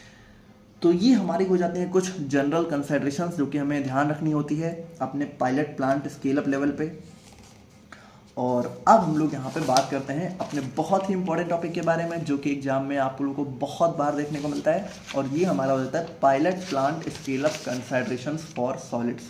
तो देखिए, अगर हम लोग यहाँ पे बात करें pilot plant scale up considerations for solids के बारे में, तो यहाँ पे देखिए, यहाँ पे बेसिकली हम लोग ये देखेंगे कि जो हमारी सॉलिड डोजेज फॉर्म होती हैं। अब सॉलिड डोजेज फॉर्म में देखिए वैसे तो हमारी बहुत सारी होती हैं, लेकिन मेनली हम लोग टैबलेट्स की ही बात करेंगे। तो देखिए, जब भी हम लोग टैबलेट्स को बनाते हैं अपने इंडस्ट्रियल स्केल पे, तो इंडस्ट्रियल स्केल से पहले हम लोग पायलट स्केल बनाएंगे। तो पायलट स्केल पे टैबलेट्स को बनाते वक्त हम लोग जो भी प्रोसेस यहाँ पे यूज करेंगे, तो उनमें कौन कौन सी चीज़ों का हमें ध्यान रखना होगा, उन सारी चीज़ों को हम लोग यहाँ पे इस टॉपिक में देखेंगे। अब देखिए, वैसे अगर देखा जाए ना, तो इसमें कुछ खास नहीं देखना है हमें। जो हम लोगों ने 5th सेम में टैबलेट प्रोडक्शन के स्टेजेस देखे थे, आप लोगों को याद होना चाहिए, हम लोगों ने देखा था कि टैबलेट प्रोडक्शन में क्या क्या होता है हमारा, blending, granulation, drawing, milling, compression, coating, है ना, ये सारी चीज़ें हमारी होती हैं। तो देखिए, इन्हीं सारी चीज़ों को हम लोग देखेंगे, बस थोड़ा सा अपना इंडस्ट्रियल यानी कि सेमी इंडस्ट्रियल यानी कि पायलट प्लांट लेवल पे देखेंगे कि पायलट प्लांट के लेवल पे हम लोग जब मटेरियल को हैंडल करेंगे तो कैसे करेंगे, ब्लेंड करेंगे तो कैसे करेंगे, ग्रेनुलेशन करेंगे तो कौन कौन सी चीज़ों का ध्यान रखना है, बस वही सारी चीज़ें हम लोग यहाँ पे देखने वाले हैं। तो सबसे पहला स्टेप हमारे इसके अंदर आ जाता है मटेरियल हैंडलिंग। अब देखिए, मटेरियल हैंडलिंग का मतलब है कि टैबलेट्स बनाने के लिए जो भी हमारा रॉ मटेरियल है, ठीक है, जो भी हमारा एपीआई है, एक्सिपिएंट है, उसको हम लोग किस तरीके से हैंडल करेंगे। हैंडल का मतलब है कि जैसे कैसे उसको यहाँ पे इक्विपमेंट के पास लेके जाना है, कैसे उसको मिक्स करना है। तो हैंडल करने का मतलब जैसे देखिए, अब भाई लैब में क्या होता है, लैब में हम लोग अपने हाथों से ही, हमारा बहुत ही कम कह सकते हो मटेरियल रहता है, तो उसको अपने हाथों से ही इधर उधर लेके चले जाते हैं। लेकिन जब इंडस्ट्रियल स्केल पे, सेमी इंडस्ट्रियल स्केल पे लेके जाएंगे, तो वहाँ पे हम लोग हाथों से उठा के नहीं ले जा पाएंगे। वहाँ पे हम लोग कह सकते हो उनको हैंडल करने के लिए हमें क्या, vacuum loaders, screw feeders, conveyors, यानी कि हमें कुछ अपने इक्विपमेंट्स का यूज करना पड़ेगा, इंस्ट्रूमेंट्स का, ठीक है। तो वहाँ पे हम लोग कह सकते हो लार्ज अमाउंट को हैंडल करेंगे। उसके बाद देखिए, handling system must reduce dust. और देखिए, जब भी हम लोग यहाँ पे अपना रॉ मटेरियल या फिर एपीआई वगैरह को इधर से उधर लेके जा रहे हैं, तो वहाँ पे ऐसा नहीं होना चाहिए कि वहाँ पे डस्ट जनरेट हो रही है और कंटामिनेट नहीं होना चाहिए हमारा मटेरियल, है ना। इन सारी चीज़ों का हमें ध्यान रखना है। उसके बाद प्रॉपर वेइंग, यानी कि देखिए, जब भी हम लोग यहाँ पे लेके जा रहे हैं, तो जब भी हमें यहाँ पे अपना कह सकते हो रॉ मटेरियल को यूज़ करना है, तो हमें प्रॉपर उसकी वेइंग करनी है कि जितना ज़रूरत हो उतना ही हमारा आए। उसको प्रॉपर डिस्पेंसिंग करनी है, ठीक है। उसको लेबलिंग करनी है। लेबलिंग मतलब कि रॉ मटेरियल की लेबलिंग अलग, एक्सिपिएंट्स में जो भी बाइंडर्स हैं, मिक्सर्स हैं, उनकी लेबलिंग अलग, है ना। तो वो सारी चीज़ हमें करनी है। उसके बाद देखिए, containers and bin should be design for easy transfer and cleaning. और यहाँ पे देखिए, जिन भी कंटेनर्स में हम लोग यहाँ पे इसको ले जाने वाले हैं या फिर यूज़ करने वाले हैं जिन कंटेनर्स को, वो हमारा बहुत ही अच्छे से डिजाइन होना चाहिए ट्रांसफर और क्लीनिंग के लिए। नेक्स्ट हमारा आता है ब्लेंडिंग। अब देखिए, जब भी हम लोग मटेरियल को लेके आते हैं, तो उसके बाद हम लोग क्या करते हैं, ब्लेंड मतलब कि मिक्स करना, है ना। मिक्स करना यानी कि जो भी हमारा एपीआई है और एक्सिपिएंट है, तो एक यूनिफॉर्म डिस्ट्रीब्यूशन हो जाए, तो उनके लिए हम लोग यहाँ पे उसको ब्लेंड करते हैं। अब ब्लेंड करने के लिए क्या होता है भाई, यहाँ पे जब हम लोग इंडस्ट्री स्केल पे ब्लेंड कर रहे हैं, तो हम लोग लार्ज ब्लेंडर जैसे कि V blender, double cone blender, ribbon blender, इन सभी चीज़ों को हम लोगों ने अपने फार्मास्यूटिकल इंजीनियरिंग में देखा था। आई होप कि आप लोगों को पता होंगे। ये सारे हमारे ब्लेंडिंग मशीन होती है जो कि ब्लेंड करते हैं। ब्लेंड मतलब मिक्स करते हैं। Mixing time and speed must be optimize to avoid segregation and incomplete mixing. और देखिए भाई, हमें मिक्सिंग टाइम को यहाँ पे ऑप्टिमाइज करना है कि भाई जितना एक रिक्वायर्ड टाइम हो उतने टाइम तक मिक्स हो। एक स्पीड भी हमें मेंटेन करनी होती है कि इतनी स्पीड में, ताकि सेग्रीगेशन यानी कि वो ऐसा ना हो कि अलग अलग हो जाए, है ना, एक लंप ना फॉर्म कर लें, और इनकम्प्लीट ना हो मिक्सिंग। तो वो सारी चीज़ें हम लोग ध्यान रखते हैं। और उसके बाद देखिए, पाउडर्स आर ऑफन स्क्रीन। और देखिए, जब भी हम लोग पाउडर्स को ब्लेंड करना होता है, तो उसको स्क्रीन मतलब कि जैसे जो हमारी स्क्रीन मतलब देखिए, जैसे हमारी यहाँ पे जो हमारे डिवाइसेज होते हैं इस तरह के, ठीक है, जो कि हमारा स्ट्रेनर्स होते हैं, ठीक है। तो यहाँ से हम लोग क्या करते हैं, उनको स्क्रीन करते हैं, यानी कि एक प्रॉपर साइज डिस्ट्रीब्यूशन करते हैं, है ना। पार्टिकल साइज डिस्ट्रीब्यूशन करते हैं कि सबसे छोटे साइज को अलग कर लिया, उससे बड़े वाले को अलग कर लिया। तो इसलिए हम लोग यहाँ पे प्रॉपर उनकी स्क्रीनिंग भी करते हैं, ताकि हमारा एक प्रॉपर यूनिफॉर्म हमारा एक डिस्ट्रीब्यूशन देखने को मिले। नेक्स्ट हमारा आता है ग्रेनुलेशन। अब ग्रेनुलेशन में देखिए भाई, अगर आप लोग को याद हो, तो जब भी हम लोग, अच्छा देखिए, टैबलेट्स हमारी बनती कैसे है, क्या आप लोगों को पता है। देखिए, टैबलेट्स हमारी बनती है पाउडर से। तो पाउडर्स को बेसिकली क्या करते हैं, सबसे पहले हम लोग पाउडर्स को लेते हैं, ठीक है, और इन पाउडर्स को हम लोग यहाँ पे एक मोटा स्टेप में ग्रेन्यूल्स में कन्वर्ट करते हैं। और ग्रेन्यूल्स को हम लोग फाइनली क्या करते हैं, कंप्रेस करते हैं, और कंप्रेस करने के बाद हमारी यहाँ पे टैबलेट बन जाती है। देखिए, इस टॉपिक को समझने के लिए आप लोग को टैबलेट मैन्युफैक्चरिंग की नॉलेज होना जरूरी है। आई होप कि आप लोगों ने पढ़ा, इतना तो पता होगा ना भाई कि टैबलेट हमारी ग्रेन्यूल्स से बनती है। ग्रेन्यूल्स को हम लोग यहाँ पे एट लास्ट में क्या होता है, हमारा कंप्रेस मशीन होती है, उसमें दबा के टैबलेट के शेप में कन्वर्ट करते हैं। तो देखिए अब ग्रेन्यूल्स भी हमारे दो टाइप से बनते थे, अगर आप लोग को याद हो, एक हमारा ड्राई ग्रेनुलेशन होता था, एक हमारा जो है वेट ग्रेनुलेशन। देखिए वेट मतलब कि थोड़ा सा कह सकते हो जिसमें हम लोग यहाँ पे बाइंडिंग सॉल्यूशन का यूज करते हैं, यानी कि वेट मतलब ऐसा जो कि हमारा थोड़ा सा गीला हो, है ना, और ड्राई मतलब कि जो हमारा ड्राई हो। तो देखिए ड्राई वाले में हम लोग लिक्विड का यूज नहीं करेंगे और वेट वाले में हम लोग करते हैं। अब देखिए uniform distribution of binder and controlled granule size, और यहाँ पे देखिए भाई जो भी हमारा बाइंडिंग एजेंट है भाई, देखिए जैसे हमें जब ग्रेन्यूल्स में कन्वर्ट करना है पाउडर्स को, तो हमें उनको बाइंड आपस में जोड़ना पड़ता है, तो हम लोग बाइंडिंग एजेंट का यूज करते हैं। तो उस बाइंडिंग एजेंट का जो कह सकते हो यूनिफॉर्म डिस्ट्रीब्यूशन होना जरूरी है, और जो ग्रेन्यूल साइज है वो भी हमारा जो है कह सकते हो कंट्रोल्ड होना चाहिए, यानी कि हर एक ग्रेन्यूल हमारा प्रॉपर साइज का होना चाहिए। और उसके बाद देखिए यहाँ पे एक mixing speed, liquid addition rate और ड्राइंग रिक्वायरमेंट्स, ठीक है, तो ये सारी चीजें हमें यहाँ पे प्रॉपर स्टैंडर्डाइज रखनी है, यानी कि जो हमारा नेसेसरी हो, रिक्वायर्ड हो, उसी के अकॉर्डिंग हमें करना है। उसके बाद देखिए granules produce should be free flowing and suitable for compression, और जो भी ग्रेन्यूल्स हैं वो फ्री फ्लोइंग होना चाहिए और यहाँ पे कंप्रेशन के लिए सुटेबल होने चाहिए। ड्राइंग की बात करते हैं, यहाँ पे देखिए जो भी वेट ग्रेनुलेशन है, जैसे ड्राई ग्रेनुलेशन में तो हमें ड्राइंग की जरूरत नहीं पड़ती है, वेट में पड़ती है। तो वेट ग्रेनुलेशन में हम लोग यहाँ पे क्या करते हैं, मॉइस्चर को रिमूव करने के लिए ड्राइंग करते हैं। अब ड्राइंग के लिए हम लोग यहाँ पे tray dryers, fluidised bed dryers, इन सब का यूज कर सकते हैं। और उस ड्राइंग में देखिए जो हमारा टेम्परेचर है, ठीक है, एयर फ्लो है, उन सभी चीज़ों को हम लोग यहाँ पे कंट्रोल रखते हैं। उसके बाद देखिए ज़्यादा ड्राइंग हमें नहीं करनी है, वरना हमारे ग्रेन्यूल्स क्या हो सकते हैं, ब्रिटल हो सकते हैं, यानी कि वो टूट सकते हैं इधर उधर, है ना। और अगर बहुत ही कम ड्राइंग करेंगे तो वो यहाँ पे आपस में चिपक भी सकते हैं। तो हमें एक प्रॉपर ड्राइंग करनी है, और फाइनल मॉइस्चर कंटेंट भी हमारा एक्सेप्टेबल लिमिट के अंदर होना चाहिए। उसके बाद नेक्स्ट हमारा आता है यहाँ पे मिलिंग। अब देखिए मिलिंग मतलब क्या होता है कि जैसे जब भी हम लोग ग्रेन्यूल्स को ड्राई करते हैं तो कभी कभी क्या होता है कि वो हमारे यहाँ पे आपस में कह सकते हो लम फॉर्म कर लेते हैं, यानी आपस में चिपक जाते हैं, या फिर थोड़ा सा उनका साइज यहाँ पे यूनिफॉर्म नहीं होता है, यानी कि कुछ कुछ बड़े साइज के रहते हैं, कुछ छोटे साइज के रहते हैं। तो देखिए उनको यहाँ पे एक यूनिफॉर्म साइज में, यानी कि सारे ग्रेन्यूल्स का साइज एक जैसा, उसके लिए हम लोग यहाँ पे मिलिंग प्रोसेस जो है यूज करते हैं। अब मिलिंग के लिए हम लोग हैमर मिल, मल्टी मिल या फिर ऑसिलेटिंग ग्रेनुलेटर, इन सब का यहाँ पे यूज करते हैं, जिसमें हमारे यहाँ पे क्या होता है, ग्रेन्यूल्स हमारे एक प्रॉपर साइज में यहाँ पे हमें जो है ऑब्टेन हो जाते हैं। अब देखिए ज़्यादा फाइन पाउडर भी हमें अवॉइड करना है, क्योंकि इसकी वजह से हमें डस्टिंग और सेग्रीगेशन होगा। एक प्रॉपर ग्रेन्यूल साइज हमें जो है मिलना चाहिए। Properly milled granules ensure smooth flow and compression, और यहाँ पे देखिए जब प्रॉपर मिल्स हो जाते हैं हमारे ग्रेन्यूल, तो यहाँ पे एक स्मूथ फ्लो होता है और कंप्रेशन भी हमारा अच्छे से हो पाता है। अब कंप्रेशन में देखिए क्या होता है, कंप्रेशन में हमारा फाइनली जो ग्रेन्यूल्स होते हैं उनको टैबलेट्स में हमें कन्वर्ट करना होता है, जैसे कि रोटेटरी टैबलेट प्रेस, हमारे बहुत सारी कंप्रेसिंग मशीन यूज होते हैं। तो कंप्रेसिंग में देखिए कंप्रेसिंग करते वक्त हमें यहाँ पे कंप्रेशन फोर्स और स्पीड को एडजस्ट करना है, ठीक है। हमें ध्यान रखना है कि जो भी एक रिक्वायर्ड स्पीड हो उसी में हम लोग यहाँ पे कंप्रेशन करें, ताकि हार्डनेस और फ्राइबिलिटी हमें कम से कम देखने को मिले, और मतलब कि जो रिक्वायर्ड है वही देखने को मिले, है ना। ऐसा ना हो कि बहुत ही हार्ड हो जाए, ऐसा ना हो कि बहुत ही कम रह जाए। उसके बाद देखिए granule flow must be uniform to avoid weight variation, और यहाँ पे देखिए उनका जो फ्लो है, ठीक है, वो भी हमारा एक यूनिफॉर्म होना चाहिए वेट वेरिएशन से बचाने के लिए। और tooling design and lubrication must be optimize to prevent sticking और कैपिंग, और यहाँ पे देखिए जो भी हम लोग यहाँ पे टूल्स वगैरह का यूज करने वाले हैं और लुब्रिकेशन यूज करने वाले हैं, तो वो सभी यहाँ पे प्रॉपरली ऑप्टिमाइज होने चाहिए। उसके बाद देखिए जो हमारा ड्राई ग्रेनुलेशन होता है, अच्छा देखिए जो हमारा वेट ग्रेनुलेशन है तो उसको हम लोग क्या करते हैं, ड्राई करके डायरेक्टली यहाँ पे कंप्रेस कर लेते हैं। लेकिन जो ड्राई ग्रेनुलेशन होता है उसमें हम लोग क्या करते हैं, उसमें हम लोग ड्राई ग्रेनुलेशन में सबसे पहले स्लग्स फॉर्म करते हैं, है ना, और फिर इन स्लग्स को दोबारा यहाँ पे हम लोग कह सकते हो ग्रेन्यूल्स में कन्वर्ट करके फिर हम लोग यहाँ पे कंप्रेस करते हैं। तो यहाँ पे देखिए जब हम लोग स्लगिंग कर रहे हैं तो तब भी हम लोग क्या करते हैं, कंप्रेस करते हैं। तो स्लगिंग भी हमारा यहाँ पे मतलब उसमें भी हमारा कंट्रोल होना चाहिए प्रेशर का, कि ऐसा ना हो कि बहुत ज़्यादा ही प्रेशर से हमारा कंप्रेस हो जाए। तो आई होप कि आप लोग यहाँ पे समझ रहोगे, सारी चीज़ें आप लोगों ने पढ़ी हैं, थोड़ा बहुत याद होनी चाहिए।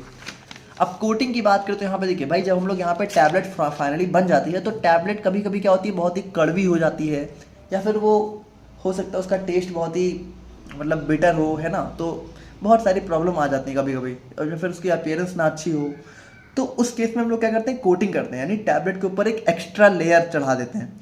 तो अब देखिए इस कोटिंग का मेन कह सकते हो मोटो क्या होता है कि हमारा अपीयरेंस अच्छी हो, टेस्ट मास्क हो जाए, और यहाँ पे कंट्रोल्ड रिलीज। अगर कभी कभी क्या होता है, कभी कभी हम लोग ऐसी टैबलेट बनाते हैं जो कि हमें ऐसी चाहिए होती है कि थोड़ा देर तक रिलीज हो, मतलब कि वो धीरे धीरे दवा को रिलीज करती रहें। तो उन सारे केस में हम लोग टैबलेट्स में कोटिंग करते हैं। अब देखिए पायलट स्केल पे हम लोग क्या करते हैं, कोटिंग पैंस या फिर परफोरेटेड कोटेड कोटर्स का यूज करते हैं जो कि हमारा प्रोडक्शन इक्विपमेंट के सिमिलर होते हैं, यानी कि जो भी हमारे इक्विपमेंट इंडस्ट्री में यूज करने वाले हैं उसी के सिमिलर इक्विपमेंट्स का यूज करते हैं। अब पैरामीटर्स की बात करें तो जैसे हमारा spray rate, drawing air temperature और पैन स्पीड को हम लोग यहाँ पे स्टैंडर्डाइज रखते हैं, यानी कि स्टैंडर्ड जो भी हमारा एक रिक्वायर्ड लिमिट है उसी के अंदर रखते हैं। अनइवन कोटिंग और पीलिंग और rough surface are avoided by controlling process variables, यानी कि देखिए कभी कभी क्या होता है जो हमारी टैबलेट्स हैं हो सकता है उनमें अनइवन कोटिंग हो गई हो, पीलिंग मतलब कि हो सकता है कोटिंग यहाँ पे बाहर आ जाए, है ना, और रफ सरफेस यानी कि अगर सरफेस हमारी स्मूथ ना हो तो उन सारी चीज़ों को हमें अवॉइड करना होता है प्रोसेस को कंट्रोल करके। और जो फाइनल टैबलेट है वो हमारी यूनिफॉर्म, स्मूथ और स्टेबल होनी चाहिए। अब क्वालिटी कंट्रोल की बात करो तो यहाँ पे देखिए भाई क्वालिटी कंट्रोल का मतलब क्या है कि जो टैबलेट हमारी फाइनली बन के आ गई है तो हमें उसकी क्वालिटी कंट्रोल भी चेक करना है, यानी कि हमें चेक करना है कि जो हमारी टैबलेट आई है वो सारी चीज़ों में अच्छी है कि नहीं है, वो प्रॉपर एफिकेशियस है कि नहीं है, उसकी स्टेबिलिटी अच्छे से मेंटेन है कि नहीं है ना, तो वो सारी चीज़ें हम लोग क्वालिटी कंट्रोल में चेक करते हैं। तो at each step in pilot scale process quality checks are perform, तो देखिए हर स्टेप पे वैसे हमारी क्वालिटी चेक परफॉर्म होती है। तो इस क्वालिटी चेक में क्या होता है कि सबसे पहले जैसे ब्लेंडिंग कर रहे हैं तो ब्लेंड यूनिफॉर्मिटी चेक करते हैं कि हमारा प्रॉपरली ब्लेंड हुआ है कि नहीं हुआ है। फ्लो प्रॉपर्टी जैसे कि जब हम लोग ग्रेन्यूल्स में कन्वर्ट कर रहे हैं तो हम लोग चेक करते हैं कि ग्रेन्यूल्स में प्रॉपर फ्लो प्रॉपर्टी है कि नहीं है। मॉइस्चर कंटेंट चेक करते हैं कि मॉइस्चर कंटेंट कहीं ज़्यादा तो नहीं है, मॉइस्चर तो नहीं बचा रह गया है। और पार्टिकल साइज यानी कि देखिए जो भी हमारा पार्टिकल साइज हमारा फाइनली निकल के आ रहा है ग्रेन्यूल्स का वो एक प्रॉपर शेप में है कि नहीं है, तो वो सारी चीज़ें हम लोग यहाँ पे हर एक स्टेप में चेक करते रहते हैं। बाकी देखिए जब हमारा फाइनली कंप्लीट हो जाता है तो हम लोग यहाँ पे वेट वेरिएशन भी चेक करते हैं कि हमारा कोई ऐसा तो नहीं है कि किसी टैबलेट का वेट ज़्यादा है किसी का कम है। उसके बाद हार्डनेस भी चेक करते हैं कि हार्डनेस कहीं बहुत ज़्यादा तो नहीं हो गई है कि बॉडी में जाके वो टूटे ही ना, है ना, और बॉडी में कैसे उसका डिसइंटीग्रेशन डिसोल्यूशन कितनी जल्दी होगा कि नहीं होगा, वो सारी चीज़ें हम लोग यहाँ पे चेक करते हैं। उसके बाद देखिए अगर हम लोग यहाँ पे देखिए टैबलेट्स की बात करें तो ये सारी चीज़ें चेक करते हैं। और कैप्सूल्स में हम लोग क्या करते हैं, कैप्सूल्स में हम लोग चेक करते हैं कि उनमें यूनिफॉर्म फिलिंग है कि नहीं है ना, और वो इजीली हमारी बॉडी में जाके डिसइंटीग्रेट हो रही है कि नहीं हो रही है। और उसके बाद देखिए जो भी स्टेबिलिटी टेस्टिंग है वो हमारे रियल टाइम में और एसिलेटेड कंडीशन में करी जाती हैं ताकि लॉन्गर शेल्फ लाइफ यहाँ पे इंश्योर हो सके। देखिए एसिलेटेड कंडीशन का क्या मतलब है कि जैसे मान लीजिए कोई दवा है, ठीक है, तो कोई दवा है तो उसकी शेल्फ लाइफ यानी कि वो कितने साल तक स्टेबल रहेगी उसको चेक करने के लिए हम लोग यहाँ पे एसिलरेटेड स्टेबिलिटी टेस्टिंग करते हैं, जिसमें हम लोग क्या करते हैं दवा को ऐसे माहौल से गुजारते हैं जो कि नॉर्मली उसके लिए बहुत ही मतलब कह सकते हो ऐसी कंडीशंस में रखते हैं कि हम लोग टेम्परेचर बहुत ही बढ़ा देंगे, है ना, तो ऐसी कंडीशन में हम लोग चेक करते हैं कि दवा इन कंडीशंस में यानी कि बहुत ही खराब कंडीशन में भी दवा कितनी देर तक सर्वाइव कर पा रही है। तो अगर बहुत ही खराब कंडीशन में भी दवा अगर हमारी ज़्यादा टाइम तक चल जाती है तो इसका मतलब ये हो जाता है कि हमारी दवा नॉर्मल कंडीशन में अच्छे खासे टाइम तक सर्वाइव कर लेगी। तो ये सारी चीज़ें हम लोग यहाँ पे चेक करते हैं। तो ये हो गया हमारा यहाँ पे pilot plant scale up considerations for solids, और ये हमारा बहुत ही इंपॉर्टेंट टॉपिक है, एग्जाम में कई बार देखने को मिलता है। और अब हम लोग यहाँ पे बात करते हैं अपने दो और टॉपिक्स के बारे में जो कि हमारा कभी कभी एग्जाम में आ जाते हैं, जो कि हमारा हो जाता है pilot plant scale up considerations for liquids and semi solids. तो देखिए जैसा हम लोगों ने सॉलिड्स में देखा था वैसे ही हमारे यहाँ पे लिक्विड्स में भी हमें कुछ कंसंट्रेशंस ध्यान रखनी होती हैं, ठीक है। जैसे कि भाई देखिए लिक्विड्स में भी जब लोग यहाँ पे मटेरियल को हैंडल करेंगे यानी कि जब अपने सॉल्वेंट्स को और जो भी हमारा लिक्विड एपीआई है उसको यहाँ पे हैंडल कर रहे होंगे तो वहाँ पे कैसे हमें हैंडल करना है, तो उसके लिए देखिए हम लोग स्टोरेज टैंक, पाइपलाइन और ट्रांसफर पंप्स का यूज करते हैं ताकि सेफ हैंडलिंग हो सके। और जो कंटेनर है वो हमारा नॉन रिएक्टिव होना चाहिए, ईजी टू क्लीन होना चाहिए, है ना, प्रॉपर लेबलिंग और सीलिंग होनी चाहिए ताकि मिक्सअप ना हो जाए। और यहाँ पे वेंटिलेशन और सेफ्टी मेजर्स हमारे यहाँ पे ध्यान हमें रखने होते हैं अपने वोलेटाइल सॉल्वेंट्स के लिए, यानी ऐसे सॉल्वेंट्स जो कि यहाँ पे एटमॉस्फेयर में एक्सपोज होने पे उड़ जाते हैं। मिक्सिंग की बात करें तो मिक्सिंग में देखिए भाई हम लोग यहाँ पे कह सकते हो जो भी ड्रग और एक्सिपिएंट है उसको यूनिफॉर्मली मिक्स करें, तो उसके लिए हम लोग क्या होते हैं प्रोपेलर मिक्सर्स, ठीक है, मैकेनिकल स्टिरर्स, इन सब का हम लोग यहाँ पे यूज करते हैं। अब स्पीड और मिक्सिंग टाइम की बात करते हैं यहाँ पे देखिए ये हमारा ऑप्टिमाइज होना चाहिए ताकि हमारा यहाँ पे फोमिंग या फिर एयर इंट्रैपमेंट ना होने पाए। अब देखिए बैफल्स यानी कि देखिए जो हमारे मिक्सर्स होते हैं जैसे कि मान लीजिए हमारा मिक्सिंग टैंक है तो इसके अंदर ना बैफल्स लगे होते हैं। बैफल्स मतलब कि यहाँ पे देखिए जैसे कुछ इस टाइप की चीज़ें लगी होती हैं, है ना, जो कि क्या होता है कि जैसे जब ये गोल गोल घूमती हैं तो हमारे यहाँ पे प्रॉपर मिक्सिंग हो जाती है। इनसे टकरा के क्या होता है कि जो हमारा कह सकते हो जब इनमें इनसे टकराता रहता है हमारा जो भी लिक्विड होता है वो प्रॉपर मिक्स हो जाता है।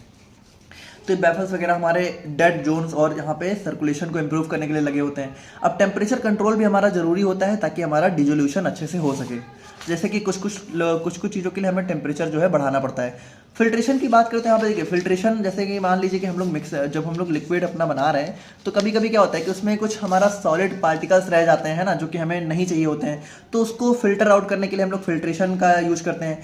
अब पायलट स्केल में हम लोग कार्ट्रिज फिल्टर, प्लेट फिल्टर या फिर सेंट्रीफ्यूज का यूज करते हैं। और फिल्ट्रेशन का मटेरियल ऐसा होना चाहिए जो कि हमारा ड्रग सोल्यूशन के साथ रिएक्ट ना करे। फिल्ट्रेशन हमारा एफिशिएंट होना चाहिए ताकि हमारा प्रोडक्ट जो है हमें फाइनली विदाउट क्लॉगिंग मिल सके। क्लॉगिंग मतलब कि जो हमारा फिल्ट्रेशन मटेरियल उसमें फंस ना जाए।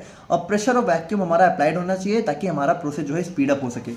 अब हीटिंग एंड कूलिंग की बात करते हैं। यहाँ पे देखिए कुछ हमारे सॉल्यूशन है जिनको हीटिंग की रिक्वायर्ड हो सकती है सॉल्युबलाइजेशन और स्टरलाइजेशन के लिए, है ना। जैसे कि कभी कभी क्या होता है, कुछ हमारे ऐसे सोल्यूशन होते हैं जो कि नॉर्मल कंडीशंस में मिक्स नहीं हो पाते, उनको हमें हीट करना होता है। तो हीटिंग के लिए जैकेटेड वेसल, हीट एक्सचेंजर्स का यूज कर सकते हैं। कूलिंग भी हमें जो है रिक्वायर्ड होती है ताकि हमारा सोल्यूशन जो है फिलिंग टेम्परेचर पे, यानी कि देखिए भाई हम लोगों ने हीट किया तो हमें उसको कंटेनर में फिल करना है, तो हम लोग एकदम गरम गरम तो फिल नहीं कर देंगे, हमें उसको ठंडा करना पड़ेगा। तो उसके लिए भी हमें एक प्रॉपर टेम्परेचर हमें रिक्वायर्ड होता है, ठीक है, कूलिंग के लिए। और उसके बाद यहाँ पे देखिए टेम्परेचर हमारा कंट्रोल होना चाहिए डिग्रेडेशन को बचाने के लिए। स्टीम चिल्ड वाटर या फिर रेफ्रिजरेशन सिस्टम का हम लोग यहाँ पे यूज कर सकते हैं कूल करने के लिए, है ना, जब हम लोगों ने यहाँ पे हॉट कर लिया है। फिलिंग एंड पैकेजिंग की अगर हम लोग यहाँ पे बात करें तो यहाँ पे देखिए जब भी हम लोगों ने यहाँ पे फाइनली अपना सारा चीज़ें मिक्स कर ली हैं तो हमें यहाँ पे उसको फिल करना है। तो फिलिंग के लिए हम लोग यहाँ पे देखिए हमारे कुछ ऑटोमेटिक फिलिंग मशीन्स लगी होती हैं इंडस्ट्री वगैरह में, तो उन्हीं का स्मॉल स्केल हम लोग यहाँ पे अपने पायलट प्लांट लेवल पे भी यूज करते हैं। और वो हमारा क्या करते हैं, हमारा जो भी लिक्विड ड्रग है, ठीक है, जो भी हमारा लिक्विड सॉल्यूशन है, ठीक है, लिक्विड डोज फॉर्म है, उसको बॉटल्स में, वायर्स में या फिर एम्पोल्स में फिल करती हैं। फिलिंग वॉल्यूम हमारा यूनिफॉर्म होना चाहिए, लिमिट्स के अंदर होना चाहिए। प्रॉपर सीलिंग हमारी मेंटेन होनी चाहिए ताकि हमारी दवा में डिग्रेडेशन ना होने पाए। पायलट स्केल में हम लोग यहाँ पे कंटेनर की कंपैटिबिलिटी चेक करते हैं कि कंटेनर हमारा रिएक्ट तो नहीं कर रहा है। और उसके बाद पैकेजिंग हमारा जो है लीकेज को प्रिवेंट करनी चाहिए, इवेपोरेशन और कंटामिनेशन भी बचना चाहिए। अब क्वालिटी कंट्रोल की बात करते हैं। यहाँ पे देखिए जब भी हमने यहाँ पे फाइनली अपना जो है लिक्विड बना लिया है तो हमें यहाँ पे फाइनली इसका जो है क्लैरिटी चेक करनी है, पीएच चेक करना है, विस्कोसिटी, वॉल्यूम, एक्यूरेसी, ये सारी चीज़ें हमें चेक करनी होती हैं कि कहीं इसमें कुछ चेंजेस तो नहीं हो रहे हैं। फाइनल प्रोडक्ट को हम लोग यहाँ पे माइक्रोबियल लिमिट, यानी कि देखिए जो भी हमारा प्रोडक्ट हमारा तैयार हुआ है उसमें माइक्रोब्स की लिमिट कहीं ज़्यादा तो नहीं है, वो हमारा स्टेबल है कि नहीं है ना, इन सारी चीज़ों के हम लोग चेक करते हैं। Storage stability under different condition study, यानी कि देखिए डिफरेंट कंडीशंस, यानी कि जैसे मान लीजिए कभी कभी दवा को हम लोगों ने बहुत ही हाई टेम्परेचर पर रख दिया, कभी लो टेम्परेचर पर रख दिया, कभी खुले में रख दिया, कभी जो है कह सकते हो बंद कमरे में रख दिया, है ना। कुछ हमें डार्क प्लेस में भी स्टोर करना होता है। तो हमें हर जगह हम लोग चेक करते हैं कि किस कंडीशन में हमारी दवा को स्टोर करना है।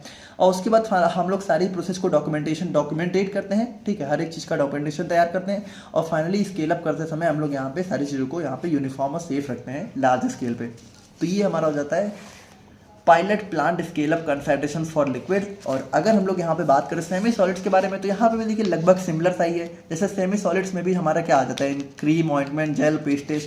तो इसको हैंडल करते वक्त भी हम लोग यहाँ पे कह सकते हो जो भी हमारा वाइड माउथ कंटेनर है, ट्रांसफर पंप्स हैं, इनका यूज करते हैं। और मटेरियल को हम लोग यहाँ पे कंटामिनेशन और मॉइस्चर से बचाते हैं, हाइजीन कंडीशंस को मेंटेन रखते हैं। मिक्सिंग की बात करें तो जब भी हमें यहाँ पे सेमी सॉलिड्स को मिक्स करना होता है, ठीक है, तो हम लोग यहाँ पे क्या करते हैं, high shear mixer, planetary mixers, इन सब का यूज करते हैं। होमोजेनाइजेशन का मतलब होता है कि मान लीजिए अगर हमारे मिक्सिंग में कुछ थोड़ा मतलब पार्टिकल्स अलग अलग रह गए हो तो हम लोग यहाँ पे उनको कह सकते हो होमोजेनाइज करते हैं। होमोजेनाइज मतलब कि उनको और भी स्मॉल पार्टिकल्स में कन्वर्ट करते हैं, ठीक है, ताकि हमारा पार्टिकल साइज रिड्यूस हो सके और स्मूथनेस आ सके। टेम्परेचर कंट्रोल हमारा यहाँ पे मेंटेन होता है ताकि हमारा फेस सेपरेशन बच सके। यानी कि कभी कभी क्या होता है कि थोड़ा सा मतलब जैसे इमल्सन वगैरह बना रहे हैं, सस्पेंशन वगैरह, तो वहाँ पे हम लोग क्या करते हैं भाई अलग अलग, है ना, जैसे कि वाटर ऑयल को मिक्स कर रहे हैं तो वहाँ पे फेस ना सेपरेट हो, उसके लिए हम लोग यहाँ पे प्रॉपर मिक्सिंग जो है मेंटेन रखते हैं। और विस्कोसिटी भी हमारी यहाँ पे मेंटेन रहनी चाहिए। हीटिंग एंड कूलिंग की बात करें तो यहाँ पे देखिए भाई बहुत सारे सेमी सॉलिड्स होते हैं जिनको यहाँ पे हमें हीट करना होता है अपना कह सकते हो अच्छे से मिक्स करने के लिए। उसके लिए हम लोग जैकेटेड वेसल्स वगैरह का यूज़ कर सकते हैं, ठीक है। कूलिंग हम लोग यहाँ पे कंट्रोल्ड कंडीशन में करते हैं ताकि क्रिस्टलाइजेशन और ग्रेनीनेस, देखिए क्रिस्टलाइजेशन मतलब ऐसा ना हो कि वो सॉलिड क्रिस्टल्स में कन्वर्ट हो जाए, क्योंकि देखिए एट लास्ट में जैसे दवा को हम लोगों ने हीट किया सेमी सॉलिड को, तो अब उसको जब ठंडा कर रहे हैं तो वो सेमी सॉलिड ही रहना चाहिए, है ना। ऐसा ना हो कि ठंडा होने के बाद वो सॉलिड में कन्वर्ट हो जाए। और ऐसा भी नहीं होना चाहिए कि वो यहाँ पे ग्रेनीनेस मतलब होता है कि वो ग्रेन्स मतलब कि कह सकते हो छोटे छोटे पार्टिकल्स में कन्वर्ट हो जाए सॉलिड्स के ही, ठीक है, तो ऐसा भी नहीं होना चाहिए। उसके बाद प्रॉपर एजिटेशन, यानी कि देखिए उनको प्रॉपर हमें चलाते रहना है जब भी हम लोग यहाँ पे कूल कर रहे हैं ताकि फेस सेपरेशन बच पाए, ठीक है। और सेंसिटिव ड्रग्स के लिए हमें यहाँ पे टेम्परेचर को भी थोड़ा सा कंट्रोल करना रखता है।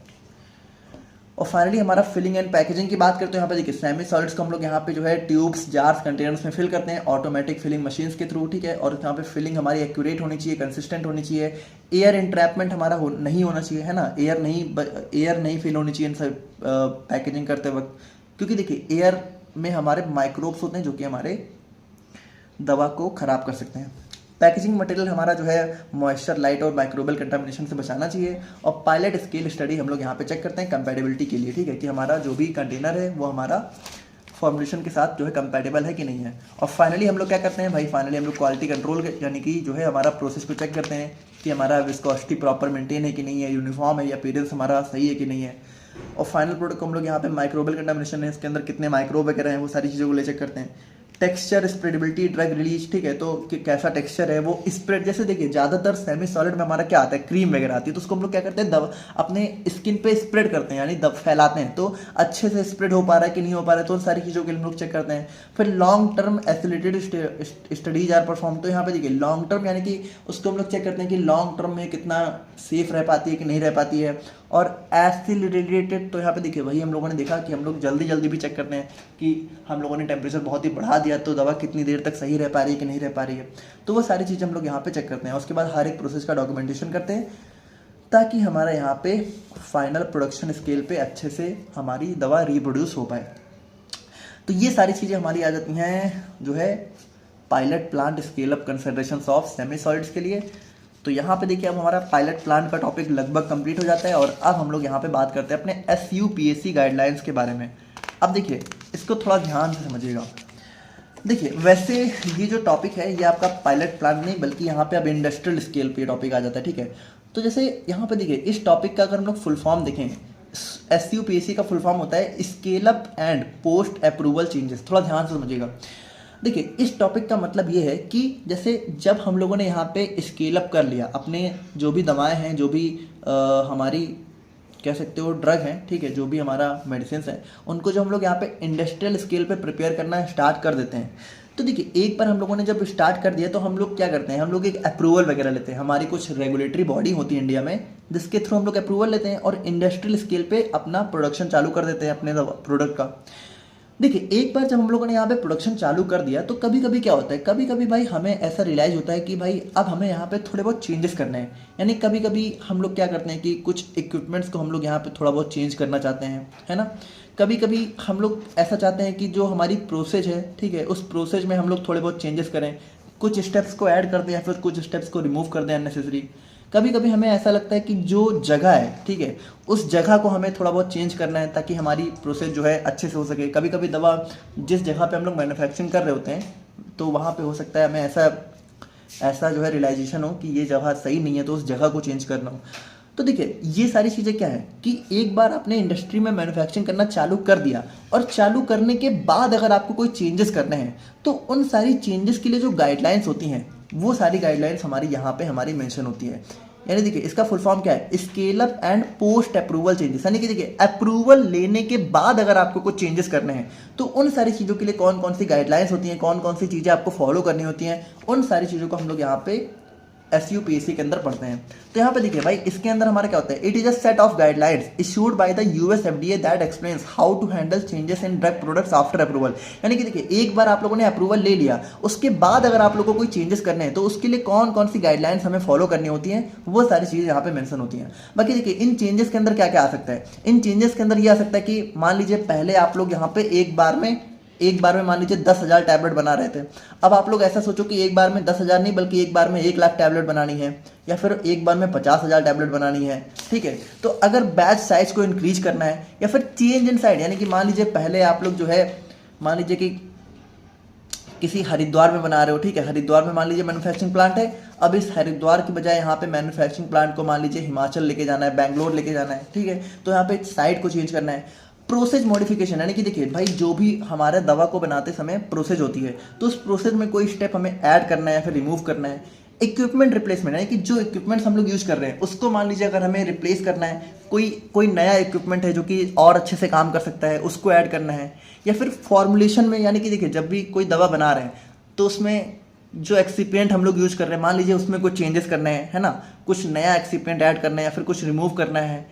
तो वो सारे जो चेंजेस होते हैं उसमें उसके लिए कौन कौन सी गाइडलाइंस हमें फॉलो करनी। जैसे भाई देखिए अपने हिसाब से आप लोग चेंजेस नहीं कर सकते हो, है ना। इन चेंजेस को अगर करना है तो हमें प्रॉपर इन्फॉर्मेशन देनी होती है और उसके लिए कुछ गाइडलाइंस होती हैं जो कि हमें फॉलो करनी होती है। तो उन्हीं सारी चीज़ों को हम लोग यहाँ पे देखते हैं।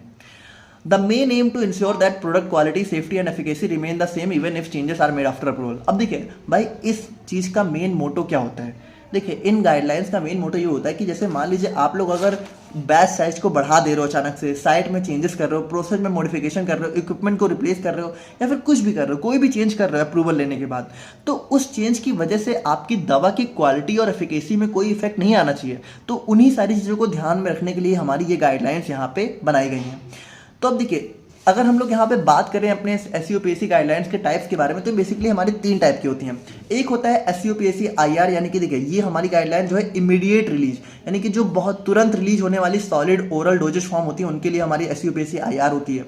फिर हमारा आता है SEO/PAC MR, तो ये हमारी modified release solid oral dosage forms के लिए होती हैं। और फिर हमारा SEO/PAC SS आ जाता है जो कि हमारे non sterile semi solid dosage forms के लिए होती हैं। तो ये बेसिकली 3 टाइप की हमें जो है SEO/PAC गाइडलाइंस हमें देखने को मिलती हैं जो कि हमारी अलग अलग टाइप की डोजेज फॉर्म के लिए होती हैं। अब देखिए अगर हम लोग यहाँ पे बात करें लेवल ऑफ चेंज की, तो देखिए ये बहुत इंपॉर्टेंट हो जाता है इसके अंदर, तो इसको थोड़ा ध्यान समझिए।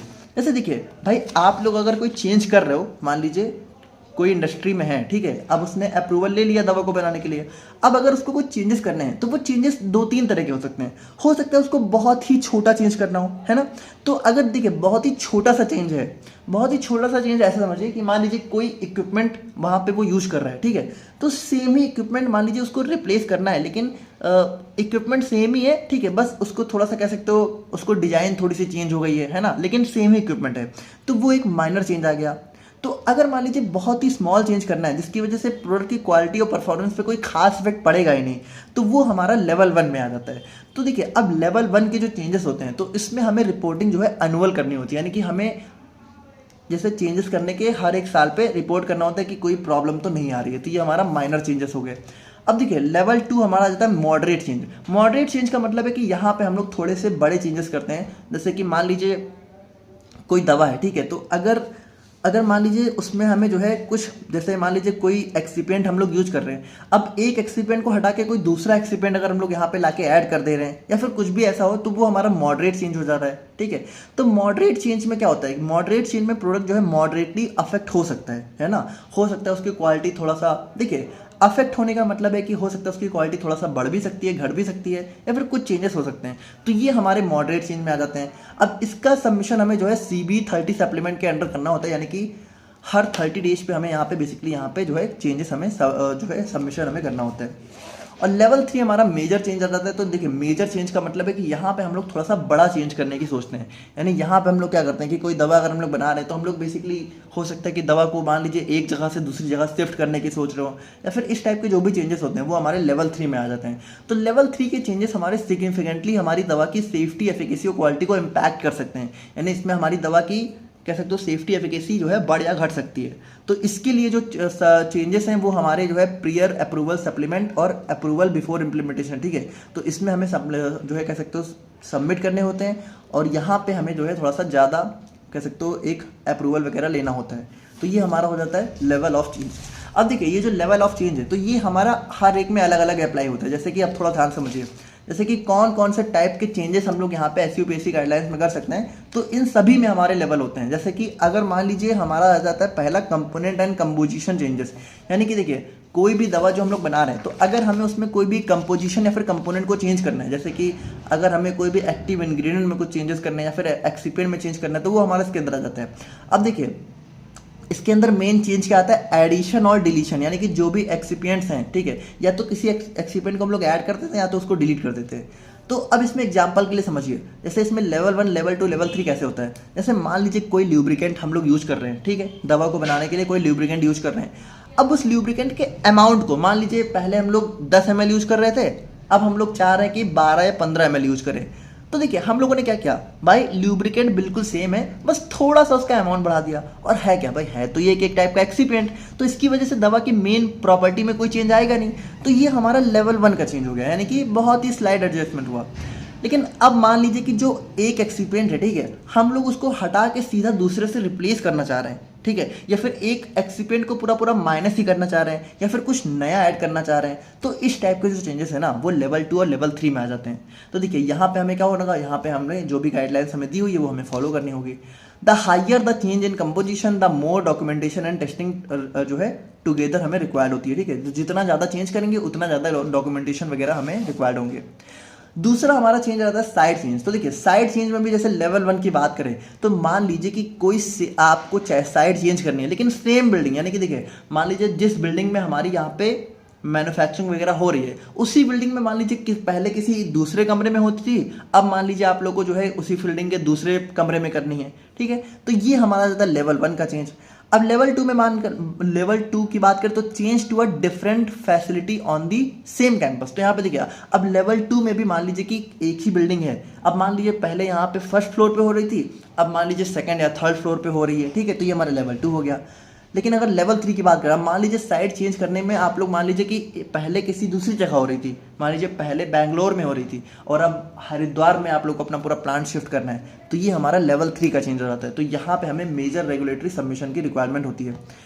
The concern here is whether new site conditions में अफेक्ट प्रोडक्ट क्वालिटी और कंप्लायंस, ठीक है। तो यहाँ पे देखिए मेन कंसर्न यहाँ पे क्या होता है कि अगर हम लोग साइट को चेंज कर रहे हैं तो वहाँ पे ऐसा ना हो कि वो साइट जो है हमारा प्रोडक्ट की क्वालिटी को अफेक्ट कर दे, क्योंकि देखिए हमें इंडस्ट्री ऐसी जगह बनानी होती है जहाँ पे ज़्यादा कंटामिनेशन ना हो, पॉल्यूशन ना हो, है ना, क्योंकि ऐसी चीज़ें होंगी तो हमारी दवा की क्वालिटी यहाँ पे अफेक्ट हो सकती है।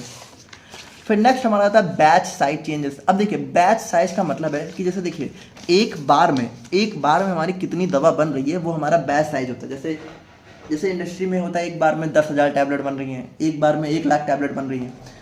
तो अगर उस बैच साइज को जैसे मान लीजिए अगर 10 टाइम्स तक बढ़ाना है तो वो हमारा लेवल 1 में आ जाता है, यानी लगभग 10 टाइम्स तक हम लोग बढ़ा सकते हैं, ठीक है। और ये हमारा एक माइनर चेंज ही माना जाता है। लेकिन अगर 10 टाइम्स से भी ज़्यादा हम लोग बैच साइज को बढ़ा रहे हैं तो ये हमारा लेवल 2 या फिर लेवल 3 के चेंज में आ जाता है। अब देखिए मेन रिस्क क्या होता है कि जब भी हम लोग यहाँ पे स्केल अप कर रहे हैं यानी बैच साइज को बढ़ा रहे हैं तो वहाँ पे मिक्सिंग, ग्रेजुलेशन, ड्राइंग ये सारा हमारा यूनिफॉर्मली होगा कि नहीं होगा, तो वो सारी चीज़ें हमें ध्यान रखनी होती हैं। फिर नेक्स्ट हमारा आता है मैन्युफैक्चरिंग चेंजेस। तो मैन्युफैक्चरिंग में देखिए जैसे प्रोसेस का मतलब कि जैसे मान लीजिए कोई प्रोसेस हम लोग यहाँ पे यूज़ कर रहे हैं, ठीक है, तो उस प्रोसेस को हम लोग यहाँ पे अगर एडजस्ट कर रहे हैं, ठीक है, एक वैलिडेटिंग रेंज के अंदर। देखिए वैलिडेटेड रेंज मतलब कि देखिए एक हमारी फिक्स्ड प्रॉपर रेंज होती है जो कि हमें प्रोवाइड होती है, तो अगर उसी के अंदर कर रहे हैं तो हमारा माइनर होता है, और अगर उसके बियॉन्ड जाके हम लोग चेंज कर रहे हैं ना तो वो हमारा जो है मेजर चेंज हो जाता है। इक्विपमेंट चेंज की बात करें तो यहाँ पे देखिए भाई अगर सेम डिजाइन का इक्विपमेंट हम लोग यहाँ पे जो है कह सकते हो यूज करके थोड़ा बहुत चेंजेस करें तो हमारा माइनर हो जाता है।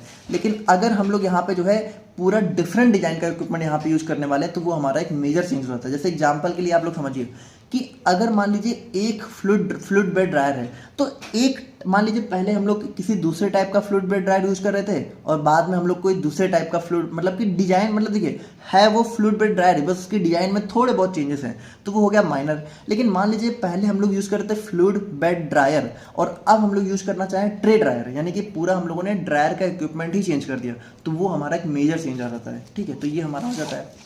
और फाइनली अगर हम लोग यहाँ पे बात करते तो देखिए ये सारे हमारे टाइप्स ऑफ चेंजेस थे जो कि हम लोग कर सकते थे, है ना। और इनमें हम लोगों ने लेवल को भी डिस्कस कर लिया कि लेवल 1, लेवल 2, लेवल 3 किस तरीके से होता है। अब देखिए ये सारी चीज़ें करने के बाद क्या होता है, ये सारी चीज़ें करने के बाद हमें टेस्टिंग एंड डॉक्यूमेंटेशन की रिक्वायरमेंट्स होती है।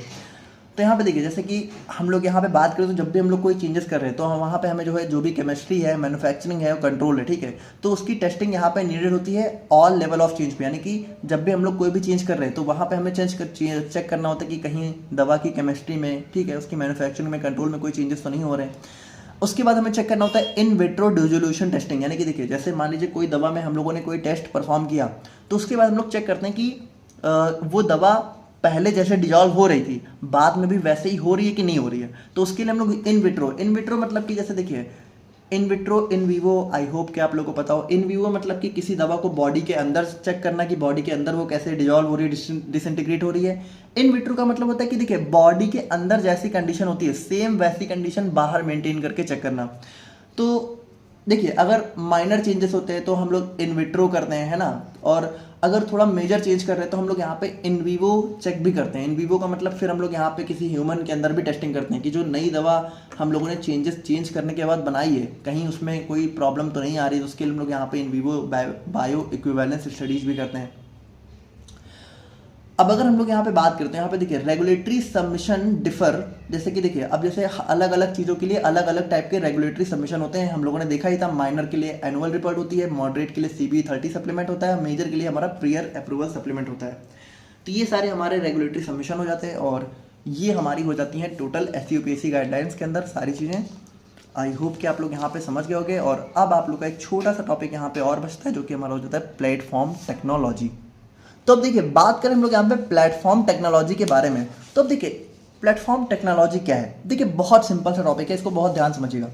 जैसे देखिए होता क्या है, जैसे इंडस्ट्री में, ठीक है, इंडस्ट्री में जब हम लोग यहाँ पे दवा बना रहे होते हैं तो ऐसे समझिए, मान लीजिए हम लोग यहाँ पे कोई टैबलेट बना रहे हैं, ठीक है। तो टैबलेट बनाने के लिए आप लोग को पता है कि टैबलेट बनाने के लिए, या फिर मान लीजिए कोई लिक्विड सिरप बना रहे हैं, कोई सिरप बना रहे हैं, ठीक है। तो सिरप में हम लोग क्या क्या यूज़ करते हैं भाई, एक तो हमारा API होते हैं यानी मेन ड्रग होती है, और दूसरा हमारा क्या होता है भाई, दूसरा हमारा एक्सीपिएंट्स होते हैं। अब आपको पता है कि जो लिक्विड डोजेज फॉर्म होती है, इसमें हम लोग बहुत सारे अलग अलग टाइप के एक्सीपिएंट्स का यूज़ करते हैं। जैसे कि हम लोग कह सकते हो यहाँ पे हम लोग अपने जो है एंटीऑक्सीडेंट का भी यूज़ करते हैं, है ना, और हम लोग यहाँ पे अपने प्रिजर्वेटिव्स का यूज़ करते हैं, हम लोग यहाँ पे अपना सॉल्वेंट का यूज़ करते हैं, है ना। तो इस तरीके से देखिए बहुत सारे टाइप के अलग अलग जो है एक्सीपिएंट्स का यूज़ करते हैं। अब देखिए एक चीज़ समझिए कि जैसे सिरप हम लोग बना रहे हैं, तो सिरप हमारी क्या है, एक टाइप की डोजेज फॉर्म है।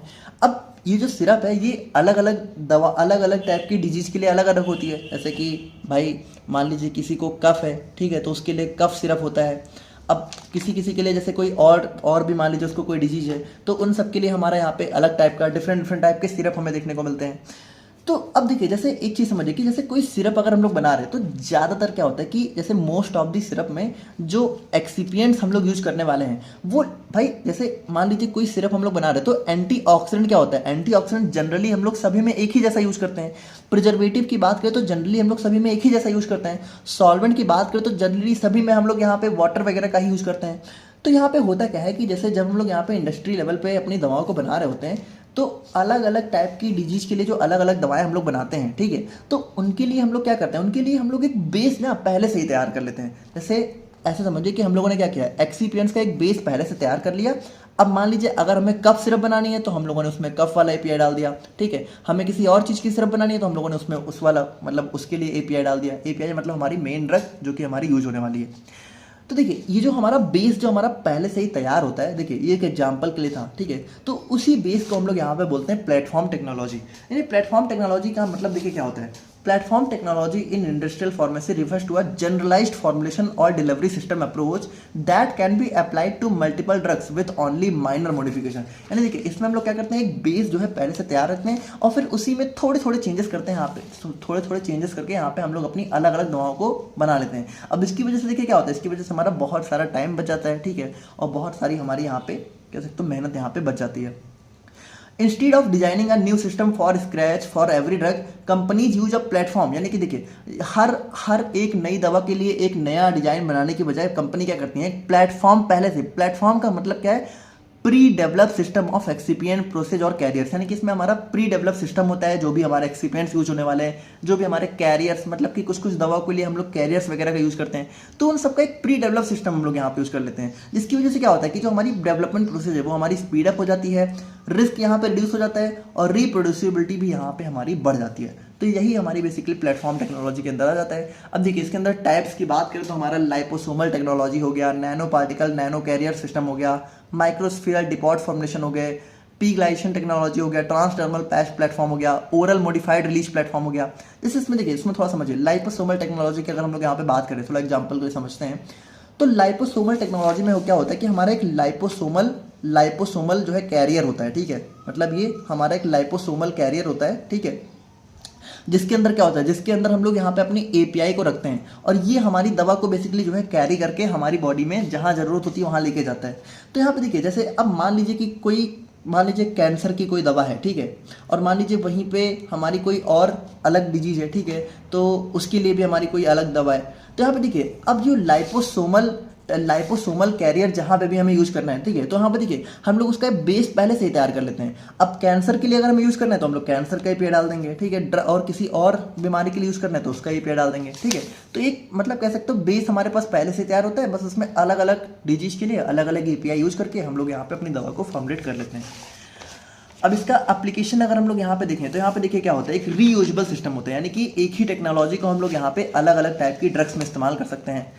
प्रिडिक्टेबल परफॉर्मेंस, अब देखिए यहाँ पे क्या होता है कि भाई हम लोग यहाँ पे कह सकते हो जो भी बेस हम लोग तैयार करते हैं ना, उसकी safety, stability, bio availability study हम लोग ऑलरेडी कर चुके होते हैं, तो हमें बस एपीआई चेंज करना होता है। तो एपीआई चेंज करने की वजह से देखिए उसमें कोई बहुत ज़्यादा मेजर फर्क नहीं आ जाएगा, तो एक पहले से ही हमें एक प्रिडिक्टेबल परफॉर्मेंस हमें पता चल जाती है अपनी दवा की। उसके बाद देखिए इसमें हमारा टाइम और कॉस्ट भी यहाँ पे बच जाता है फॉर्मुलेशन डेवलपमेंट का, है ना, बार बार हमें नया नहीं फॉर्मुलेट करना होता है। और यहाँ पे देखिए facility technology transfer between R&D and production, तो यहाँ पे देखिए भाई होता क्या है कि जैसे रिसर्च एंड डेवलपमेंट में हम लोगों ने पहले यहाँ पे अपना बेस तैयार कर लिया, ठीक है, और उसके बाद क्या करते हैं, उसी को हम लोग यहाँ पे प्रोडक्शन में ट्रांसफर कर देते हैं, तो वहाँ पे भी हमारा एक इजी हो जाता है ना, प्रोडक्शन में हमें नया बार बार नहीं करना होता है। और उसके बाद देखिए regulatory advantage platform already has supportive data and easing approval. और यहाँ पे देखिए मान लीजिए कोई नई दवा, समझिए कोई नई दवा अगर हमें बनानी है ना, तो उस नई दवा को हमें जो है कह सकते हो नई दवा के लिए हमें बार बार जो है नया अप्रूवल नहीं लेना पड़ता है, क्योंकि देखिए मतलब लेना पड़ता है लेकिन वहाँ पे प्रोसेस थोड़ी इजी हो जाती है, क्योंकि देखिए जो ऑलरेडी बेस हम लोग यूज़ करने वाले हैं उसका अप्रूवल हम लोग पहले से ही ले चुके होते हैं। अब एक नई दवा डाल के हमें बस चेक करना है, तो वहाँ पे ज़्यादा चेंजेस तो हमने किया नहीं, तो बस हमें एक छोटा सा डाटा सबमिट करके हमें अप्रूवल यहाँ पे बहुत ईजिली मिल जाता है। तो ये सारे यहाँ पे इसके एप्लीकेशन और एडवांटेज हो जाते हैं। तो देखिए ये था हमारा यहाँ पे कंप्लीट यूनिट नंबर 1। कैसी लगी आपको वीडियो, आप लोग मुझे कमेंट करके बताइएगा, कोई डाउट है तो वो भी आप लोग बताइएगा। बाकी मिलते हैं हम लोग यहाँ पे इसकी यूनिट नंबर 2 के साथ। यूनिट 1 की और यूनिट 2 की नोट्स आपको हमारे ऐप पर देखने को मिल जाएगी, बाकी यूनिट्स भी बहुत जल्द अवेलेबल हो जाएंगी। मिलते हैं नेक्स्ट वीडियो में, तब तक के लिए थैंक यू सो मच।